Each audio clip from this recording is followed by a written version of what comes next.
Welcome to the EST Hangout. This is the EST Hangout, and today's guests are...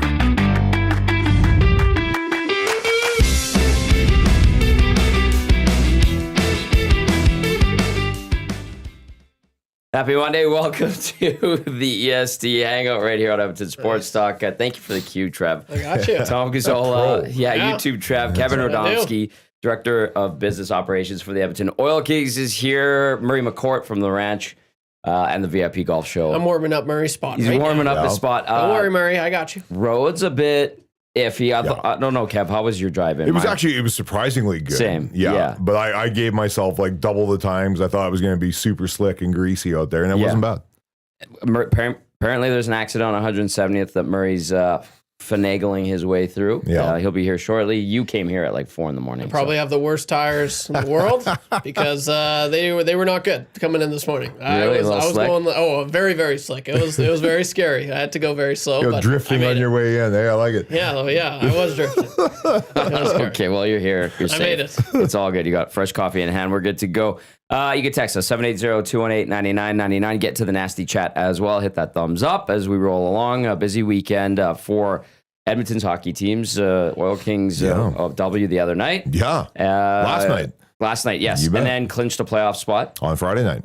So, and we saw you on the broadcast last week as well. Yeah, on Wednesday. You're telling awesome. me about the technical side and the magic and glamour of television, as we know, Kev. Yeah. Over the many years that we've been doing this, it's not as it seems on TV. Like, it looks clean and neat and tidy, but sometimes there's workplace hazards. We'll give your viewers the story. Yeah. And what was hilarious was, I had the privilege of being on with Gene Principe, the man, the myth, the legend, the best. right? Yeah. And in case you don't know, the Sportsnet desk is up on the theater box. Yeah. And it's a tight space. And so I'm sitting there, I'm all good. And I've got my mascot, right? I'm a family brand. I want to talk about the family brand. So I've got my lion right beside me. And they're counting us down. And I've always heard the stories about Saturday Night Live where they're like, it's complete chaos. Like, they're still building sets. They're like 10 seconds and everyone's just running around. Well, that's kind of what it's like before you go live. Yep. And so I'm sitting beside Gene and we're just going over our points. I got my mascot there. And okay, so the mascot's going to walk behind you and Gene and come like between, just like you and I are sitting here. And they're like 30 seconds to air. And I'm just like, mascot's going to come behind us. Like, A, there's no room. And B, there's nothing but wires and cables everywhere. And I'm like, you guys realize this guy can't see, right? Like, he's a mascot. He's got a lion head on. Yeah, his field of view is like a sliver and it's dark and the cables are black. And I'm just like, guys, this is a bad idea. 20 seconds to airtime. And I'm like, I'm not bringing my mascot back here because they'll never have me on again. Because once he trips over, totally. He goes flying over the railing, unplugs everything. And so they're like 10 seconds. And I'm just like, so I'm smiling in the camera because I didn't know if we were like live. And so I'm smiling in the camera and I'm like mouthing my mascot, like, do not move. So then we brought him in. And to your point, like on air, it always looks smooth. It always looks polished. Nice and clean. Yeah. Behind the scenes, though, there's always like so many moving parts. Yeah. And for guys, like yourselves, Gene Principe, is like the people who do it for a living. And it's just like, it's like a dog paddle, right? Just the top of the dog over the water there, smooth, pristine. Make it look easy. Oh, yeah. And underneath, those feet are just going, eh? And like that's just every hit. And I love it. It is kind of true because sometimes after things like that, you're like, oh, that was a close one. Oh. That no one has any idea. No. Yeah. Yeah. And to your point, everyone says, well, like how polished that was and all that.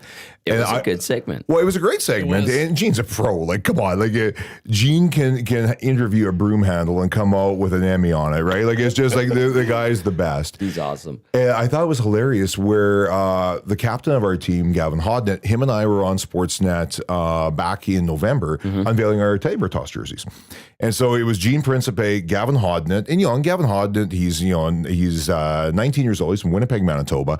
First time he's ever been on TV, right? I'm like, hey, you want to be the captain of a hockey team, son? Like, this is one of the things you're going to do. Hell yeah. And so it was Gene, Gavin, and then myself. But then Gene starts interviewing me. Well, it's so loud. Like, I can't hear a word Gene's saying.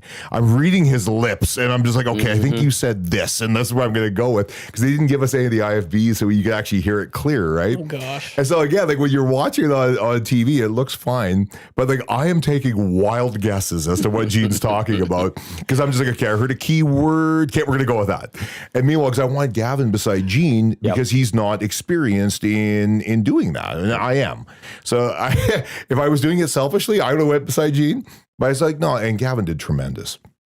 So nervous because he wants to be good. Yeah. And I don't think people realize how much out of character that is for a hockey player that is tremendous on the ice. Mm-hmm. And then you take them out of their element, that they're experts, and you say, I want you to be really good on camera. I want you to be really good in the media. Yep.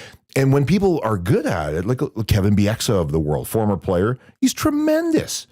But like he's one in a million. And he's like 40 years old, right? Yeah. He's not 19. No. Yeah, that's Matthew Tkachuk on Jimmy Fallon, I believe is what it was after the Four Nations. It's clear that some players have to work at it. Yeah. They're not gifted at it like others. So that's interesting. Well, I was just gonna say this too, K-Rad, because like you get Hodnett on there. He's 19 years old. Like it's a big audience for those broadcasts, obviously.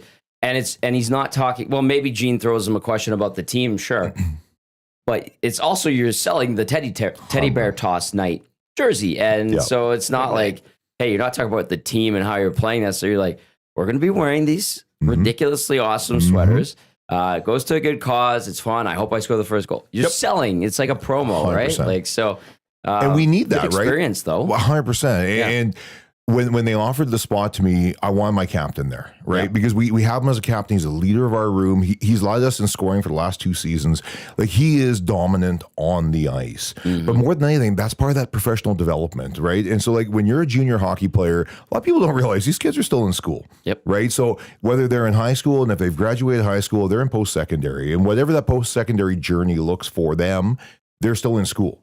And so then they're also riding a bus from a territory from Victoria to Brandon, Manitoba, and everything in between.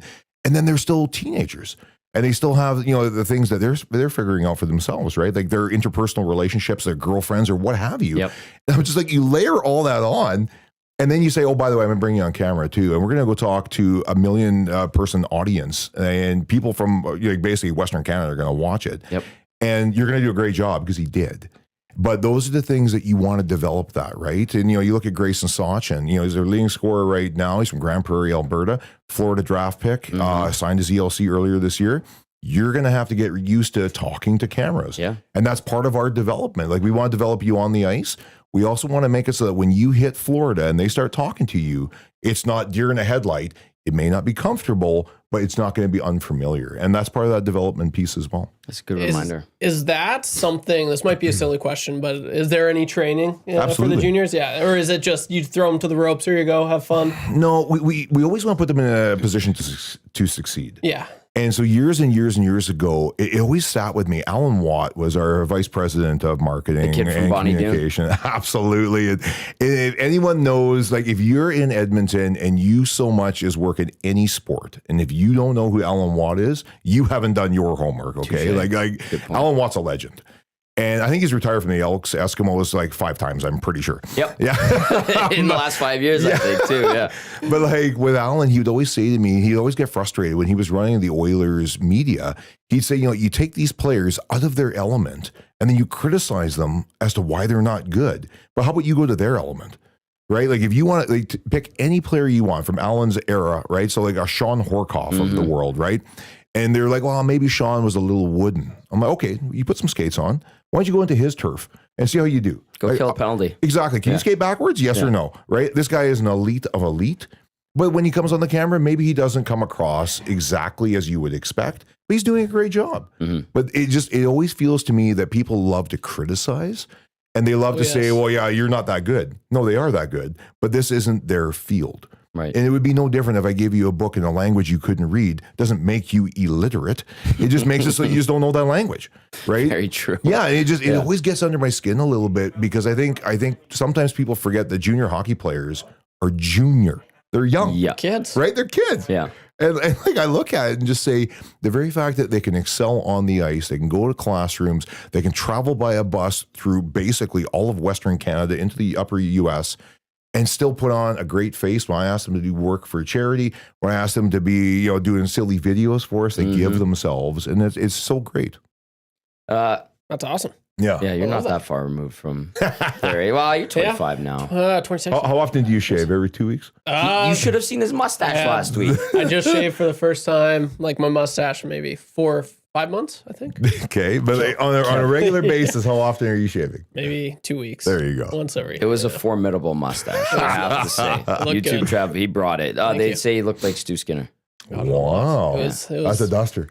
It was a duster for Okay, sure. I like it. I'm not gonna lie. I got a few beers, free beers because of it. Anything fall out when you're shaving it? Like, I remember that meal. gosh. Small rodent. What the heck was Remember that? Peter Griffin? We had the birds living in his beard. It'd be great, right? Okay, the EST Hangout presented by Sentinel Storage, Canada's storage experts. I need to get this out of the way. More than 2 decades of helping Canadians through life's transitions, Canadian storage provider Sentinel.ca. Kevin Radomski from the Oil Kings with us. YouTube Tom Gazzola with you. Brendan's back on this show with us because Zach DeCum makes his return. He was in Seattle, and Lots of stories there. Awanik's still away for another week in Mexico. For good reason. Yep. Yeah. We needed Must to be get him nice. out of here. Must be nice. Okay, I wanted to follow up too Yeah. because, like, I mean, obviously the Oil Kings, and you know, and I know this, like, they have a lot of great resources, and is there media training for the guys, or is that do you make Matt Barrett take them and try to guide them along? Because I know Matt, he's not just calling the games, he's not only is doing PR as well for the team, but does he sit some of these guys aside, especially the younger guys, and be like, "Hey, when we do an interview, this is what's gonna be like." Do you guys consciously make that effort? 100%. Yeah. We consciously make the effort of helping them understand. We're really focused on a lot of social media policies. A lot of times, I think kids are getting better nowadays, but social media is a fingerprint, right? And you want to make sure that what you say today ages well, not poorly. And we've all seen evidence, and we've all seen instances where a player at the age of 15, 14, 13 makes a comment and then gets drafted by said team, or you know what I mean? And I think that more and more, we're just making sure that our young men make the best decisions. And then when they are put into media, we put them in positions where they will succeed. So they're supported. I wouldn't have just given Gavin Hodnett to Gene Principe on the broadcast, knowing that Gene would have held his hand and it would have been fine. But I wanted to make sure that, again, I want to talk about the business side because that's my expertise. Right? Don't talk to me about the power play because that's his expertise. And so what we do is we kind of make it so that I can talk about the business, and Gavin or the player X can talk about what's it like on the ice, what's it like, you know, like when you're ripping down the wing, what's that like? Yeah. So we always try and pair them up a bit. But yeah, more than anything, we put them in positions where they're going to succeed, and we give them all the information they need in advance so they don't come in and get left hooked. Right. And the media here in this town is very supportive, right? Like we don't have to really be on guard for the gotcha media. Yeah. And I always feel bad for those poor politicians that, you know what I mean? Like everyone's waiting for, like, I knew it, you know what I mean? And especially at junior hockey, there's no one really trying to get us because there's nothing to get. Yeah. But we make sure that our players, before they go on camera, are very comfortable. They know exactly what they're going to talk about. When they film stuff for us, they're given scripts, and then we coach them. Hey, listen, and the players almost always wouldn't when you're putting words in their mouth, right? So we try and let them go off script a little bit and just say, hey, listen, make it your own. And I look at a guy like Rowan Woodward, right? He's one of our forwards, Nipawin, Saskatchewan's finest, Rowan Woodward, and he's got personality. Young Joe Iginla, Jerome Iginla's youngest son, got lots of personality. We got guys from Peachland, guys like Ethan McKenzie. Macker's hurt right now. Tons of personality. The worst thing you can do is take that personality and stifle it. Yeah. Let them run with it. And that's junior hockey. It doesn't need to be pristine and perfect. Whereas at the NHL level, every comma matters. At junior hockey, let's have some fun.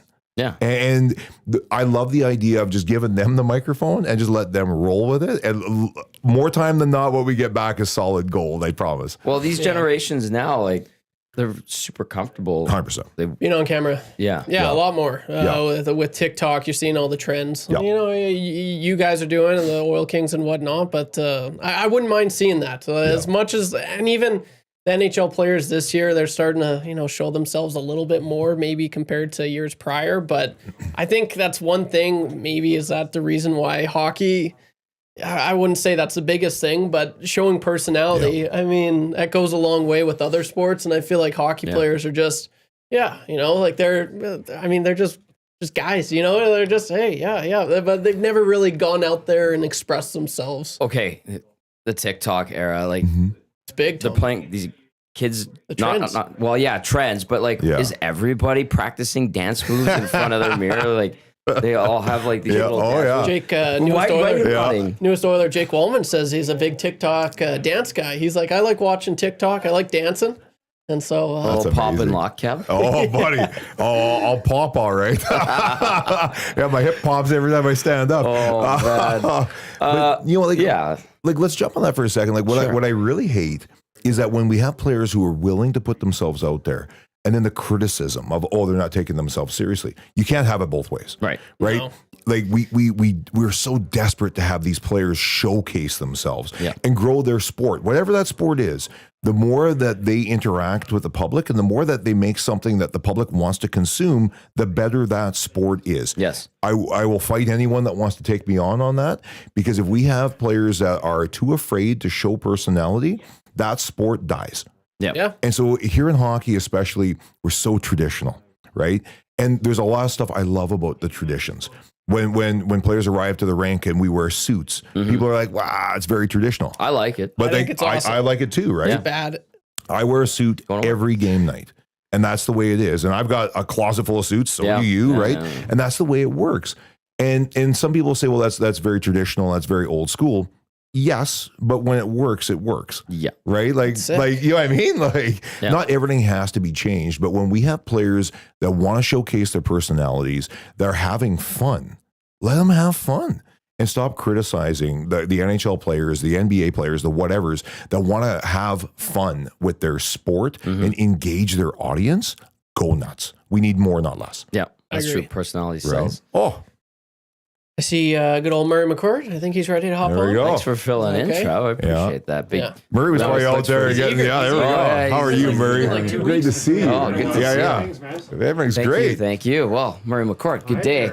Drive safely. There you go. Everything was okay. Oh, Murray. What happened on the roads? There is an accident on 170th Street. Traffic report. I was in the wrong lane to avoid it, or to get back onto the white mud to get away from it. So getting from the off-ramp on 170th Street to past West Edmonton Mall was 25, 30 minutes. Yeah, but there's a lot of construction there too. Like, let's be serious, right? Like, I don't care what road you turn down in this city. If there's not a pylon, there's about to be a pylon. You know what I mean? Like, it was not fun. There was an accident though. That's what it was. Right. But was it bad? No, it wasn't that bad. But boy, it's like. You're here. Did you skate here from the arena? So I was telling Tommy, I got here really early because I was so paranoid. When I went to, because we went to a shootout last night. So when I got up this morning, I doubled my time and just said, because I don't know what to expect. But there was like light traffic coming from downtown here, which is weird. Yeah. But that means going back, it's gonna be jammed. Of course. Well, downtown. I came from downtown. It wasn't too bad this morning. I thought it was gonna be. I was listening to the guys on the morning show, and I'm like, but. Yeah. It turned out to be okay. So I thought you were late because you were opening up the driving range. Like, that's what I thought. Yeah. Right? Like, after last week, I was going to get rid of my coat and like I put my shovel away and I didn't look at the long range forecast clearly. It's not that. I mean, this week and then it kind of warms up again a little bit next week. But, I got a text from our superintendent yesterday and he said, if it wasn't for this week upcoming, if this weather didn't happen. Be careful what you say next. He said it would have been 2 weeks. No. So not this week, next week, but maybe first week of April. No, it would have been March. What? Come on. Yeah. We opened March 26th about 3 years ago, which was the earliest we'd ever opened. But yeah, he said if it wasn't for this week, it so does this put you back days or weeks or days? Days. Okay. Yeah. So, end of March still on the menu, conceivably. Potentially. I mean, it's still what's the weather going to do, right? Yeah. Like the long term talks about 4s and 5s. Well, we need 7s and 8s there. Yeah. Would be okay, but it's close to like so much snow disappeared over the last week or 10 days, right? But we deserve it. I was going to say, you can just feel the energy too, right? Where like we pay a high price to live here in the wintertime. And I love Edmonton. Like I've been here since '94. I'll die here. Like I love this place. Yeah. But when that weather turns, I'm taking every inch and every ounce out of it because I paid a high price this wintertime. So I'm going to take a spring, summer, fall. Let's go. That's a great analogy. And I'll add to it with this from Sean Z, who says, in all caps, via the Paris Jewelers inbox, 780-218-9999, you can thank Matthew Awanek for this snow and cold snap. Yep. You never, ever say spring is here until after March 31st. Awanek was like in mid-February. He was like, oh, we're good. We're going to be fine. It's great. It was nice, like you said, Kevin. That was a stretch of cold weather, though, we had. Yeah. Holy, it was, 5 weeks of just miserable? Yes. See, I was going to take some blame because A, I put my shovel away. Yeah. And B, I washed my truck yesterday. So like those are the two hallmarks. What were you it was Saturday, right? And so right away when I see it like blowing snow on Sundays, I'm driving into the rink. I just started laughing, and I was just like, "Yeah, no, I tempted fate. Clearly, I am at its mercy."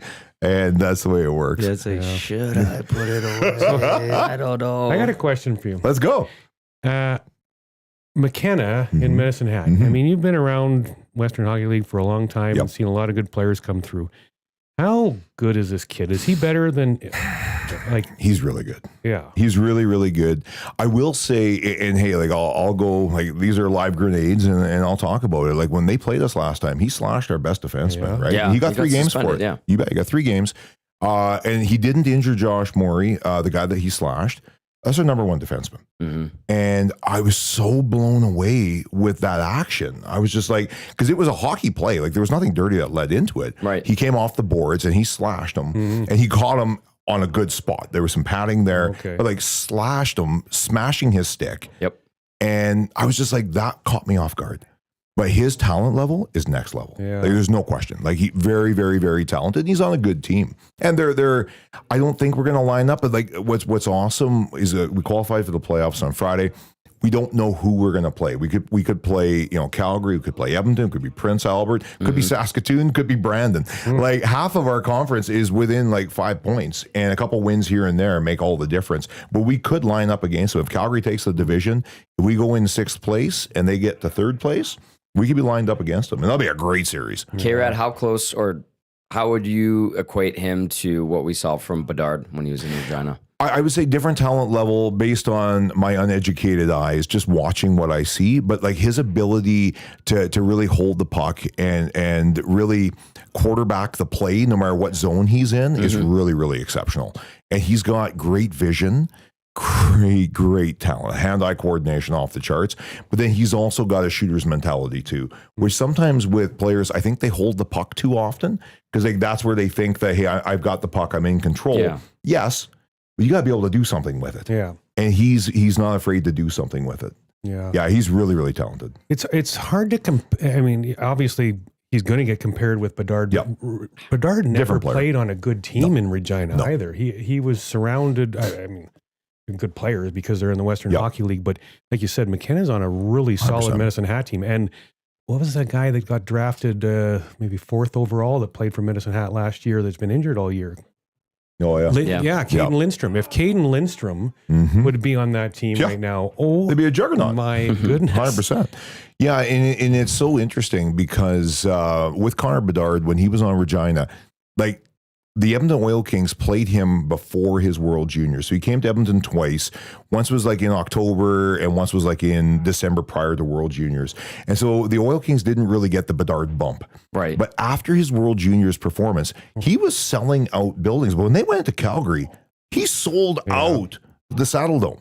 And I remember that. National broadcast too. 100%. Yeah. And I'll never forget that. I was flying home from, we were at some meetings. I was with Brent Sutter and Merrick Sutter from the Red Deer Rebels. And if you don't know, like Brent Sutter owns the Red Deer Rebels. And at that time, he was the president, the governor, the general manager, the head coach, the janitor, the bus driver. He did everything. And Mooners told me about this, that he does it all. Oh, yeah. Like he orders the coffee in that office. Like he does it all. And his son, Merrick, is the VP, the SVP of marketing and business.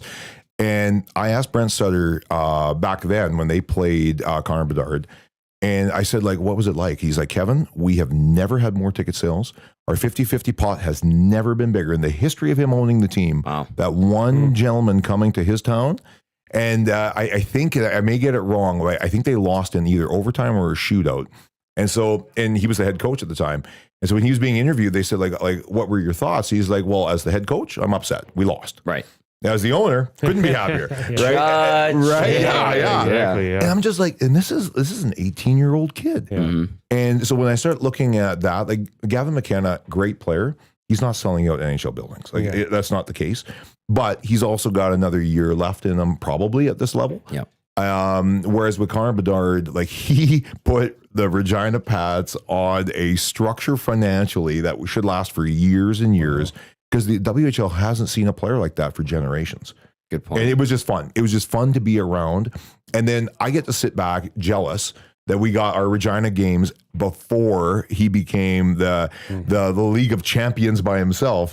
But I sit back and I look at it from the health of the WHL for all the other franchises that were so devastated by COVID, like everybody, right? Like if you were at a mass gathering of any kind, you were on your knees and you were looking for some form of how do I put the money back in the coffer. In comes Connor Bedard. And he really helped a lot of teams. A lot of teams were financially better when he rode into town. So I think it was just special. And that could be coming for Gavin McKenna this next year. That could be. Yeah. But it's not there right now. The hype train was legit with Bedard. But well deserved. What he did at that World Juniors was just insane. Yeah. Lit the fire. Yeah. Right. Better than that was was it even arguably that was the best performance ever in a World Junior by a player? It's up there. Yeah. I think about Everlay. Yeah. Right? Like, I think about Everlay. The moments. And Yeah. who else had didn't Lindros have a crazy World Juniors Yes, he at did. one point? Yes. There's been some really good ones. Yeah. I'm a pretty big Lindros fan, though. He was good. He was a good to be top for a little bit. But now you got Bedard with your Hawks, and the Hawks are retooling and having a tough year. Yeah. Right? Boy, so And you can see he wears it, though. You can see it. Like on those Chicago games. Because I think he's used to excelling, obviously. yeah. And to your point, he didn't have a stacked Regina team. He was the team. Yeah, exactly. And welcome to Chicago, son. Yeah. And that's normal. I mean, For him. like people are just ragging on him. He's in a little bit of a slump right now. He's gotten out of it the last couple games, but Nathan McKinnon didn't have a point a game until his fifth year in the league. Yeah. And his line mates in the fifth year in the league were Landeskog and Rantanen. Yeah. They're So, okay. that's okay. But so because Bedard's a little bit under a point a game, he's a bust. Like, settle down. Yeah. Yeah. No. It's so interesting because he's still a young man, right? Like, can he drink in all the states yet? I don't think so. No. He's only 19. Yeah, He's the second youngest player in the NHL right there you now. go, right? Behind, Celebrini. And I couldn't imagine that. Like, this kid can't order a drink in Nevada, but you're going to tell me he's a bust. Like, get out of here. Yeah. Yeah. You know what I mean? Like, that's the kind of stuff that just makes my blood boil because I'm just like, this kid is so exceptional. Chicago's lucky to have him, and they know it. Yep. Right? So, I don't listen to that garbage. But coaching issues, I mean, he's had, now, how many games have they played? Like 60? He's had 39 different line combinations this year. That's 39. What is he, an Oiler? Oh my God. Tommy, that reminds me of our days, right? Like man. back in the day. There were some obscure players back then. Oh, yeah. Leonard Petrell, anybody? Yeah. 39 line 39 line combinations. combinations. And one of them hasn't been the two guys they signed to play him. He has not played with Teravainen and Bertuzzi on the same line. Like, that doesn't make any sense. Wow. That doesn't make any sense. I'm very surprised by that. But talking about junior hockey, there's something going on in junior hockey right now with the Blackhawk prospects, so maybe that's why I know about it. Okay. But people aren't talking about this enough. Yeah. Nick Lardis of the Brantford Bulldogs has 70 goals. Come on.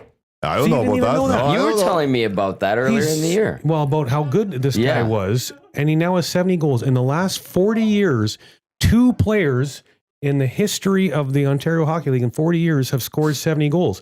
One is named John Tavares, and the other's name is Eric Lindros. There you go. And they were 71, 72 goals. So he has 70 with 6 games left. So he's probably going to, who knows, end up 75, 76.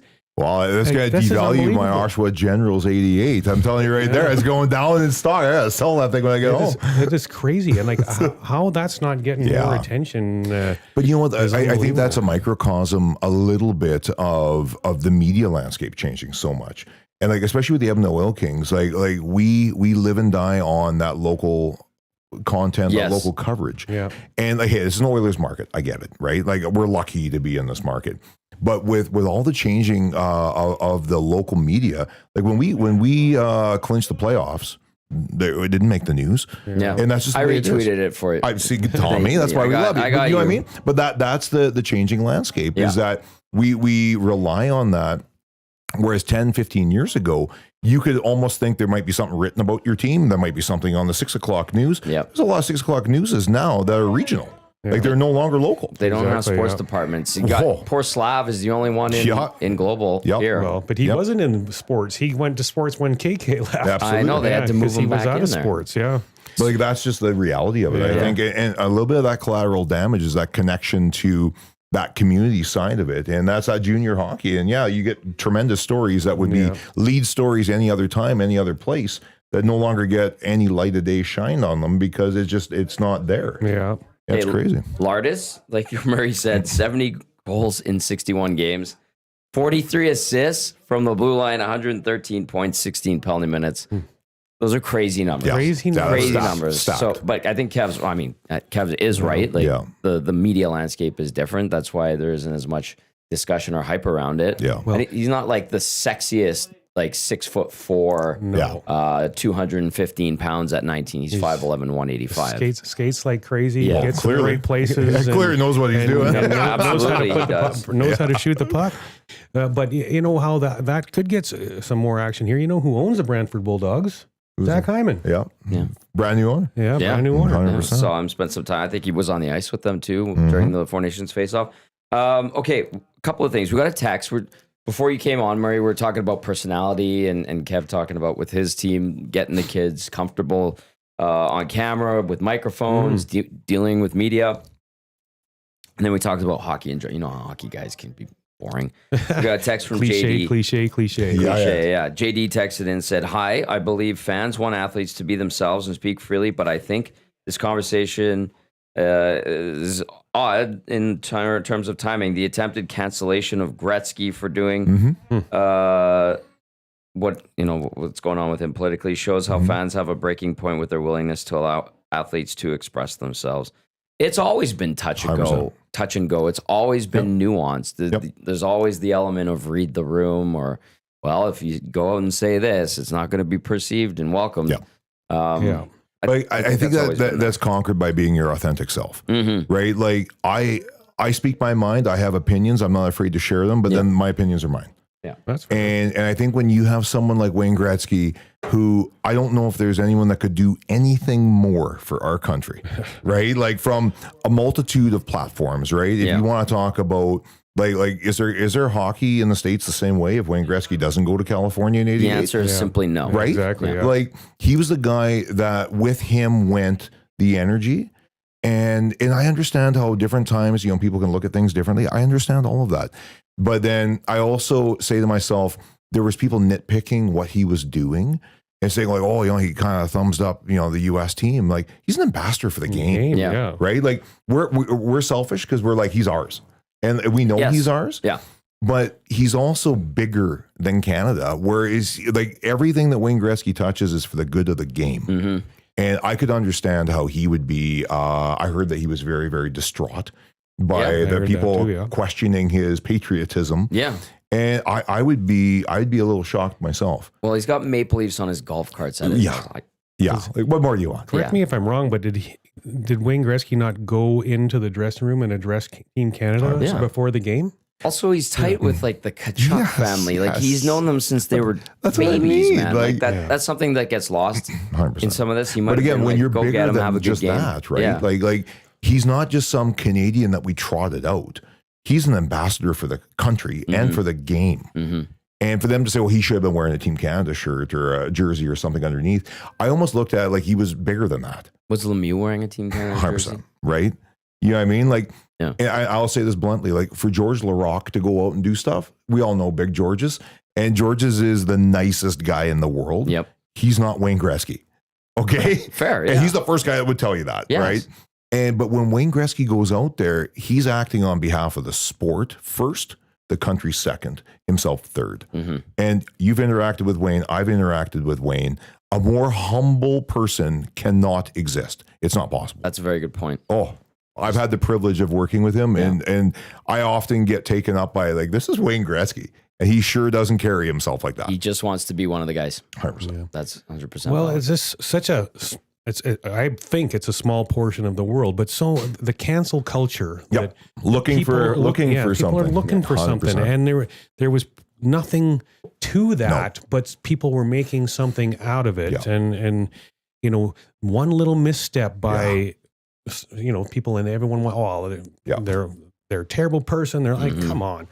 And sure, some people say the wrong thing, some people do the wrong thing, but the people make mistakes, and that's okay. We're all human, right? But to JD's point, like, I understand, but like that's more why we have to let these players be who they are, right? Because the second that you start telling players, hey, listen, you're not allowed to do this or that, or I want your personality to be opposite to what it is. Yeah. Like, that's where I do think it comes down to, if you're comfortable, let's go. And let's let them showcase themselves. And if you don't agree with it, that's totally fine. Like at the end of the day, I think we've lost a little bit where I can say, you know what, Murray, everything that you've said, I see it the exact opposite way, but you give me something to think about. I'm good. Yeah. But too often we clench our fists and say, well, because you're on that side of the fence, you're obviously my enemy. Yeah. And it can be about, whether you like smoked sardines or not. Like, it doesn't matter, right? But I don't like smoked sardines. Lieutenant Eric's right there, Kev. He loves smoked sardines. He loves oysters. Sorry. But you know what I'm saying? We're allowed to disagree. We're allowed to be different. Sure. And since when has that been so politicized? Just move on. If you don't like it, move along. Like, it's easy. Yep. Right? Oh, there you go. He's offering you some oysters. Go ahead. I have picks if you want. Ye ask and ye shall receive. There you go. Wow. That was what the worst things people are like, oh, this whole thing's a fix. Like, that was as live as it gets right there. Oh, yeah. Oh, Eric's hangout at his finest. That is the beauty of this show. It is open format. Anything can happen at any moment. You just got offered some smoked oysters from No. He took them back. I didn't get offered nothing. He took them back real quick. He's getting them right now. Yeah, he said they'll be waiting for you after. Exactly.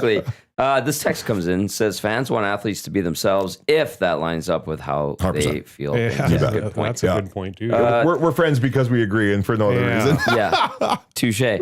Keep those texts coming in, 780-218-9999. It is the Hangout brought to you by The Hive Product Marketing.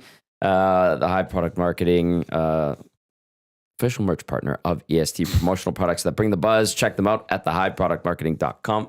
Oh, you're mimicking Matty Iwanek. I mean, I've got the cue cards. He's away. I'm filling in for him. I may as well try to fuck him. That was a good one. That was a great one. David Letterman more ready to go. Yeah, absolutely. Yeah. Okay, Kevin Radomski from the Edmonton Oil Kings joining us now. Murray McCourt from the Ranch Golfers and Country Club, VIP golf show. We'll talk about that a little bit later on, but it's coming back right away. Season number 7 right here on EST. Season 7 already? Season 7. Come on. Can't wait. Yeah, it's going to be awesome. You already teased us with, hey, if this cold snap didn't happen, we might have been 2 weeks away from golf.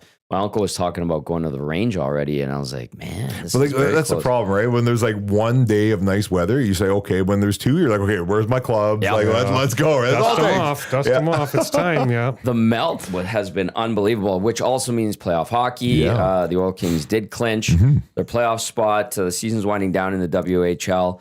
And Kev, like we've been talking a lot about off the ice, but on the ice, it has been a good season. Absolutely. I know Luke Pierce and Andrew Peart, or not Andrew Peart. Andrew Peart, great guy. Pearto, yeah, obviously. But Kurt Hill, Luke Pierce, they've got this team back on track, and you guys are headed to the postseason again. So on the ice, I know you said you don't have the untrained eye or whatever. You have obviously a good eye for hockey and have for a long time. What has happened on the ice that has led to this success? You know what? Like in junior hockey, when the rebuilds go right, for people who don't know, you can only have 3 20-year-old players. Yeah. And so this year, we have Josh Morey, number 2, we have number 16, Rylan Roersma, and we have number 14, Marshall Finney. Those guys are done at the end of this year. So every team has to really select who their 3 20-year-olds are. And so with junior hockey, there's a finality to it all. And it's done by the calendar. Whereas in other leagues, it's done by when the body gives out or when the stomach and butterflies leave you, it's time to go. In junior hockey, you cannot be more than 20. And so when you're rebuilding, you always rebuild around your core. 3 seasons ago, accounting this is 1, not the year before, but the year before that, we won 10 games. Yeah. 4 at home, 6 on the road. We play 68. We play 34 at home, 34 on the road. We won game 10 on game 68 in Calgary. We almost had a single-digit winning season. It was close. Yeah. And the year before that, we won the championship. And so that's the greatest example of 2022, we win the championship. 2023, 10 wins. And now you look, we're back in the playoffs again. And that's the beauty of junior hockey is you're never good for long. And if you do it right, you're never bad for long. And Kurt Hill, our general manager and president's done a great job. And we have tremendous talent. Like Lucas Sachin, Grayson Sachin, brothers from Grand Prairie, Alberta, they can dangle. And like it was on display last night. It's on display every night. We have tremendous chemistry. Our defensive corp is really good. Our goaltending is good. Yep. And our team can score. And at the end of the day, in junior hockey, is it going to be a 1-0 finish or a 9-8 shootout? Nobody knows. That's a good point. Right? Yep. And I really think Luke Pierce and his coaching staff, we have Kyle Chipchura as our assistant coach, Devin Pratt as our assistant coach, have done an amazing job of really getting that buy-in and that gel together. And it's a fun team to watch. And I'm going to say this, I know that teams don't want to play us in the playoffs because we are a really good team. And once the playoffs start, everyone's kind of equal again. Yeah. You know what I mean? Like once you get in, it's like, okay, whatever you did doesn't really matter. Now let's go for it. And yeah, you look at a guy like Grayson Sachin, how much longer are we going to have Grayson? I don't know that because he's so talented. And you start looking at, guys like Gavin Hodnett, our captain, led us for scoring for 2 straight years, has been able to have a guy like Grayson's talents on the team. And they play together now and then. And it's fantastic. And I really think the team has really came together really, really well. And we're a good team. Like that. Yeah. That's just as simple as that. Where are you guys at age-wise? Because, I mean, you were talking about the evolution of a junior hockey team. You get some older guys that are really good, and then they win a championship, as you guys did. Then they all graduate, and it's back to the bottom, and it's a build back up. So with some of these guys you're talking about, where are they at age-wise? Are they like 17-year-olds, or are they 19-year-olds, and you're going to be, oh, no, we got to pare this down to 3 20-year-olds next year? Like, where you fit in that? Yeah, that's a great question. And one of the issues that you have is that when you're going through the hard years like we did for the last couple of years, you get to put players in positions that are actually ahead of where they should be because you have to. Yeah. Well, the nice thing is that, like I remember Patrick Waugh saying, like, if you ever want to find a good goalie at the NHL level, find a goalie that was on a bad junior hockey team that faced nothing but rubber, right? And so whenever you give these players the ability to go beyond where they should be, it gives them the opportunity to grow and develop, right? I look at a guy like Blake Fiddler, right? Like our defenseman on the back end. Blake is a guy that is still growing and like physically and in his game, but he played some big minutes last year. Probably bigger than he should have, but that gives him the opportunity now. Now he has more poise, more composure. And our team's a very, very middle team as far as age goes. Like we're not young, we're not old, we're right in the middle. Yep. And next year is going to be a really good team because now we're getting like you start winning championships when you have a lot of good 19-year-olds. But then the next year, all those 19-year-olds are going to become 20. You get to take 3 of them. And that's a little bit of the challenge knowing that you can't win for a long time. But yeah, we've got some great kids. You like 16 years old, like guys like Joe Aginla.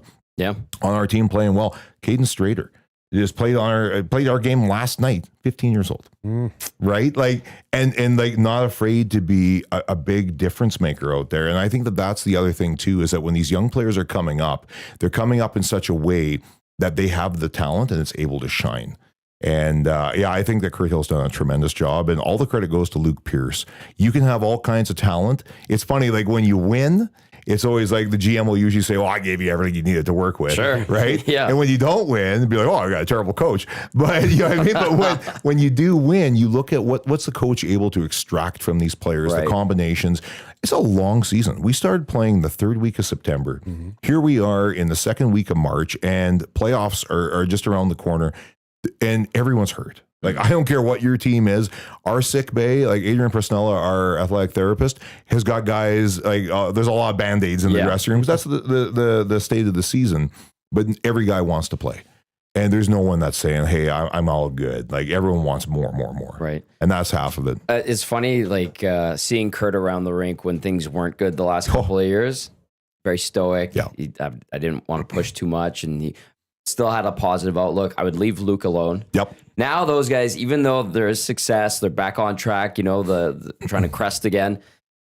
They're still pretty business as usual type of thing. So they don't get too too bent out of shape. And But like that's where you should be, though, in my opinion. Like, you shouldn't be too high and you shouldn't be too low. You always want to kind of live in the middle a bit. Yeah. And I've always said, like, to my staff and to all the people that we work with, like, unless you can score the goal or prevent the goal from being scored, your job is to live in the middle. And you want to celebrate the highs, but don't let the lows crush you. And I think when you ride the waves too much, that's where you can't get out of it.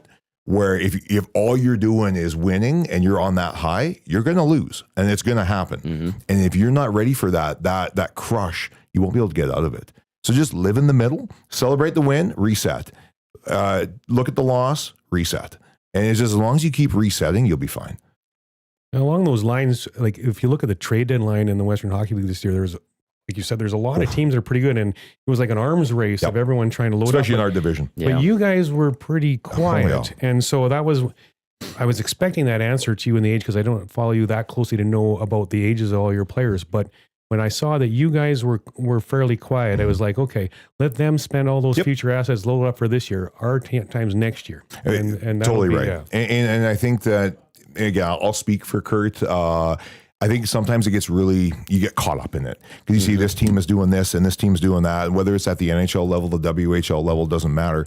You start saying, you get that angst of, like, if I'm not doing something, I'm falling behind. it's natural. Absolutely. But then I think if you come back and you just say, listen, we have a plan, it's going to plan, and our cupboards are full. Like, we are stocked. And with a full cupboard, and we're competitive, and we're going to be in the playoffs, let those guys blow their brains out, loading up. Because at the end of the day, especially within our division, for teams that are really going for it, and you start saying, like, Lethbridge went for it, Massachusetts went for it, Calgary went for it. Well, there's only going to be one of those three, right? And two of them are going to be regretting going for it. Yeah. But you don't know which one is going to get it, which two aren't. So I understand what they did. But for Kurt to have the resilience and the patience to sit back and just say, no, we have a plan, and we're going to stick to the plan. A was a tip of the cap to the players in that room, saying, hey, we believe in you. Yeah. And the results show it, that we don't have to go out and really retool and redo it. But more than anything, it's like, no, like we're on track. Yep. And if anything, we're ahead of track. You know. Here's a good question. It comes in. I'm glad we're on this topic, and I'm glad you brought that up, Murray. And we're talking about the age of players, because not everybody is super familiar with how the age works in junior hockey.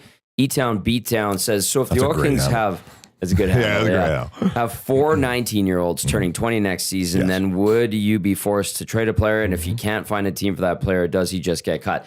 It does get harsh for junior hockey players. I think the 19-year-old is the worst year in junior hockey, because you have to know, where do you slot on this team?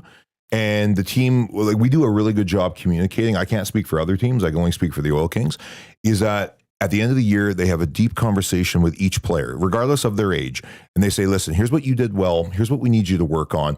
We need you to get faster, get stronger. Here's your menu of what we need you to do in the summertime. You're going to go home with some homework. Yeah. And if you're a 19-year-old, there's some really honest conversations. So when we start the season, we're allowed to start with more than 320s, but then there's a point where you have to cut down to 320s. Yeah.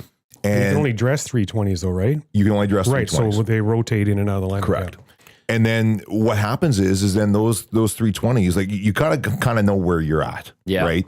And so if you know where you're at, then you're saying, okay, I think I'm good on this team, or I think I'm a really good player, but this team is really deep. I'll start looking at other teams. And so, you are right that we are forced to pick our 3, and then those other ones can become free agents. Yeah, it's just a harsh reality it is. Hockey. So to even maybe bring a little more clarity to that person's text is, as a 20-year-old, players are eligible to play in the American Hockey League. So hypothetically, say that a 19-year-old is playing on any team right now in the Western Hockey League or anywhere in Canada in the major junior. If his team that drafted him, say in the first round or second round, he thinks, you know what, I think he's done all he can do at that level. We want him playing with adults in the American Hockey League instead of staying in the Western Hockey League. That can happen as well. So sometimes, and we're powerless for that. Yeah, and so the team doesn't always get the choice in that matter. Sometimes the players and the teams that draft them have a big say in that as well, right? Well, it's always that logic too of how much do you ripen and when is over ripening, right? Like, because you want your players to play impactful minutes and to be the leaders on your team. But if you feel that step up is in the American Hockey League and the East Coast Hockey League, like whatever that next step is, if you're the NHL team that owns their rights, that's your right to make that decision. Right. And most teams want their player having the biggest impact, and whether that's the leadership they bring in the dressing room, on the ice, what have you. Sometimes other teams will say, listen, again, because of their needs, they might advance a player faster than they should. Right. And like we've seen it with different general managers over the years. And there's a different logic, right? When Ken Holland was here, it's a different logic than when Peter Chiarelli was there. And when Tambellini was in, that was different again. And there's no right or wrong answer, because that's just the person that's at the helm. That's how they want to run their team. And that's there's no challenging that. Right. But yeah. And so then all of a sudden, if your player is drafted by a team that needs that player faster, then all of a sudden that development might, like you look at guys like Jake Neighbors, weren't Oil Kings for very long. Not because they weren't good. It's because they were good. Exactly, right? Yeah. Jake Neighbors, Trey Fix-Wolansky, like guys like that, that took that next step.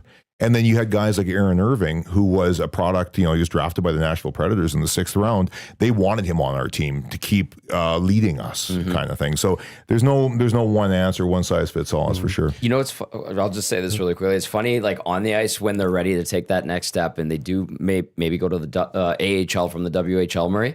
But then off the ice, they go from living with billets and being taken care of to living on their own. Gosh, yeah. I remember in Oklahoma City, a guy playing his first year pro microwaved a steak one night. Oh boy. Ooh. Yeah, you'll do that once. Russian guy. Yeah. He's like, I microwaved a steak yesterday. I'm like, pardon me? I don't know how to cook. Okay. I'm 18. Well, I was just going to say some examples of that too. Like Connor Bedard, we were talking about him earlier. He's 19 years old. He could still be playing for the Regina Pats right now. Absolutely. And they he would could love have it been if on the he was. World Junior team this year. Yep. Another guy that maybe people would know, Kevin Korchinski. He played for Seattle, was it Seattle or Spokane that went on the run 2 years ago? Korchinski? Seattle. It was Seattle. Seattle. Sorry, he was on Seattle as a 18-year-old. Chicago drafted him in the first round.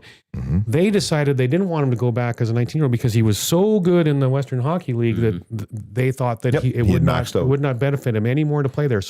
But as a 19-year-old, you're not allowed to play in the American Hockey League. So the only place that Kevin Korchinski could play was the Chicago Blackhawks. He wasn't ready for that. He did play the whole year, and his offensive stats were okay. D-zone, he was a train wreck. And so now this year, he's actually playing in the American Hockey League because he's 20 and able to. And so now he's getting that development where he probably should have played last year. And he did get a small call-up this year, and they can already see, he's way better defensively than he was. So he's growing now that he's in the spot that he probably should have been last year, but he wasn't allowed Shane to. Wright, another example, right? Where people were questioning, like how he was developed or whatever, Lafreniere in New York Rangers. Like, it's so easy when they don't take to water like a Connor Bedard or like a Connor McDavid or a Leon Draisaitl. Like, I think that unfortunately when the players hit the big time and just hit the ground running and excel, everyone thinks that that's the way it's supposed to be. And they don't realize just the exception of the exception of the exception, that talents like that can go from the junior hockey leagues to excelling. They're not even like holding their own at the NHL level, excelling at the NHL level. That's like 10 steps in between. And I think that sometimes the public says, well, because he did it, everyone can do it. And that's just not the case. That's a good point. Yeah. Korchinski playing in the NHL at 19 because he was too good to play major junior, and he couldn't because of that stipulation of the AHL. You go from playing against 16-year-old kids to a 35-year-old man. Yeah, exactly. Or Connor McDavid. Like, good luck. Exactly. So that's tough to do. Okay, we got this text from some guy named Guy Flaming. Never heard of him. Who's that guy? Yeah, you can catch the Pipeline Show right here on Edmonton Sports Talk. I know it's on Saturday. It airs, I think, Wednesdays, and then Saturdays for sure at noon after Hello Hockey. Guy's been doing it for 2 decades. Great show. Yeah, Guy says, Tom, 1, thanks for not wearing the short shorts. Guy, they're coming. Look out. 2, Can you ask Kevin why he thinks WHL attendance in Edmonton is so much stronger than in any other NHL markets in Ottawa, Calgary, Brampton, Vancouver, Seattle? Brampton, of course, just outside of Toronto. Yeah. And because you guys did lead the WHL in attendance, I know the building and the facilities are great. We know our community, but like K-Rad, I was going to ask you, like, how's attendance going this year? And Guy, it makes a good point. It's like, why do you guys have that success? Great question. Guy, love you. I just saw Guy last night. Finally, a good question, Guy. There you go. Exactly. A refreshing change. No, in all seriousness, like last year, we had 252,000 fans that came through watching 34 home games at Rogers Place. Average attendance, 7,405 for over the 34 games. And what I think it is more than anything is it's our commitment to the family value. And, you know, like, let's be honest, the Oilers are an elite product. And, you know, I mean, and, but like, you pay for them, 100%, right? But like Connor McDavid's contract and Leon Draisaitl's contract and Zach Hyman's and like, it's an elite product. Well, we want the Oil Kings to be accessible, and we want them to be for families to be able to come multiple times. We have $20 tickets. So if I financially look at it and say, listen, I have some disposable income, but maybe my disposable income is more moderate than it is excessive, I can come to the Oil Kings games 3-4 times as a family, or I can come out to an Oilers game. Like, it's totally your choice. Good point, yeah. But what we've done is we've really created where the family market is the one that we want. And if you've been to an Oil King game, it's tons of fun. We've got Ghostbusters night, Star Wars night, inflatable dinosaur night. Yeah, absolutely. Yeah, we had Love Pro Wrestling out there. And like, honestly, it was one of the things that when I we did the first one 2 years ago. We just did it again this past January. And when we had it out there, I was just like, I hope this works. And then when you walk in and you got people like slamming and suplexing and clotheslining, like if you've ever watched indie wrestling, you don't need to be an indie wrestling fan to be a fan. Yeah. Like the athleticism and the ridiculousness of indie wrestling is the beauty of it. Yes. Right. And so you combine like, okay, we had 5 matches. So we had 2 in the pregame, we had 1 in the first intermission, and I think there was 2 in the second intermission. And then you've got 3 thrilling periods of junior hockey. And oh, by the way, there's bouncy castles up on the concourse too, right? So that's kind of what we've really carved out, was the ability for families to come in and like, hey, my kids are no longer young, but I remember when they were young. Sometimes they're not in for 3 periods of hockey. Maybe they're only in for a period or 2 periods. Yeah. So we try and have some other things happening that augment. Right. And so, you know, we have great seats at $20. So for you to be able to come to Rogers Place, one of the most beautiful arenas in North America, I know I work for the team. I know I sound like a homer. It is one of the best. It absolutely If I'm wrong, prove me wrong. Yeah. If you can get into a building like that for $20 and then see tomorrow's superstars, the Grayson Sawchins, the Lucas Sawchins, the Gavin Hodnets of the world for $20, you want McKenna coming in, $20. You know what I mean? And you put all of that together, I think that the city has really rallied around the value proposition and the fun. And it's a ton of fun. Like, we went to Shootout last night. We had over 10,000 people there last night. Oh, wow. It was a Sunday in March. Yeah. Right? And we had 10,800 last night. On Friday night, we had 10,000. On Wednesday, we have our hockey hooky game. So it's like a field trip game. We are close to selling out. Really? We have 17,500 tickets sold for the game on Wednesday, 11 a.m. That's a loud morning, I just want to say. But like I don't think people understand how loud it is. It is crazy. Really, last year's hockey hooky, we're doing interviews underneath the stands in the just outside the Oilers locker room, and I remember like the guys going like, "What the hell's going on?" They knew the Oil Kings were playing, but they're like, "What's with the screaming kids and the hockey hooky?" Yeah. But like, it even changes the way our coach, like they actually, I will say that the coaches struggle a bit because they can't talk. It's right? so loud. It is loud. that loud. So it gives us a little bit of a disadvantage because of that. But the spectacle for a junior hockey player to be in Edmonton and to play in front of 17,000 fans, like our Teddy Bear Toss in November, we had 17,700 fans. Like, that's better than sold out, right? Like that's better than most NHL cities can do. And for a junior hockey player to say in a season, I'm going to play in front of 17,000 plus twice, 3 times. Like, that's the support we get from the city and from the local community has been tremendous. It really has. I'd follow up with this because like those other markets that have an NHL team and then a WHL team or major junior team, there are some that are owned by the same parent company. Like OEG obviously owns the Oilers and the Oil Kings. Calgary has the they have the Wranglers in there too, which makes it interesting. They got the lacrosse team, but they have the Hitmen, they have the Flames.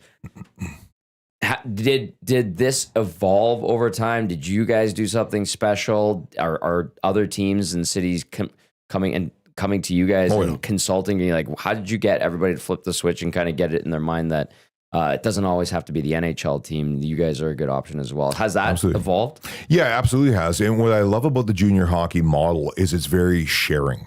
So I also sit as an alternate governor. So when we're in governors meetings, and we go to marketing meetings, we're talking, every team talks about what works for them. And then we sat around tables, and it basically, like, if I had to, we didn't do this, but I could colloquialize, order a pizza, throw a case of beer in the middle of a table, and have all the teams talk about what works. And everyone's like, oh, okay, I hadn't thought of that. And Swift Current can help Vancouver. Vancouver can help Prince Albert. And Edmonton is more than happy to help every team.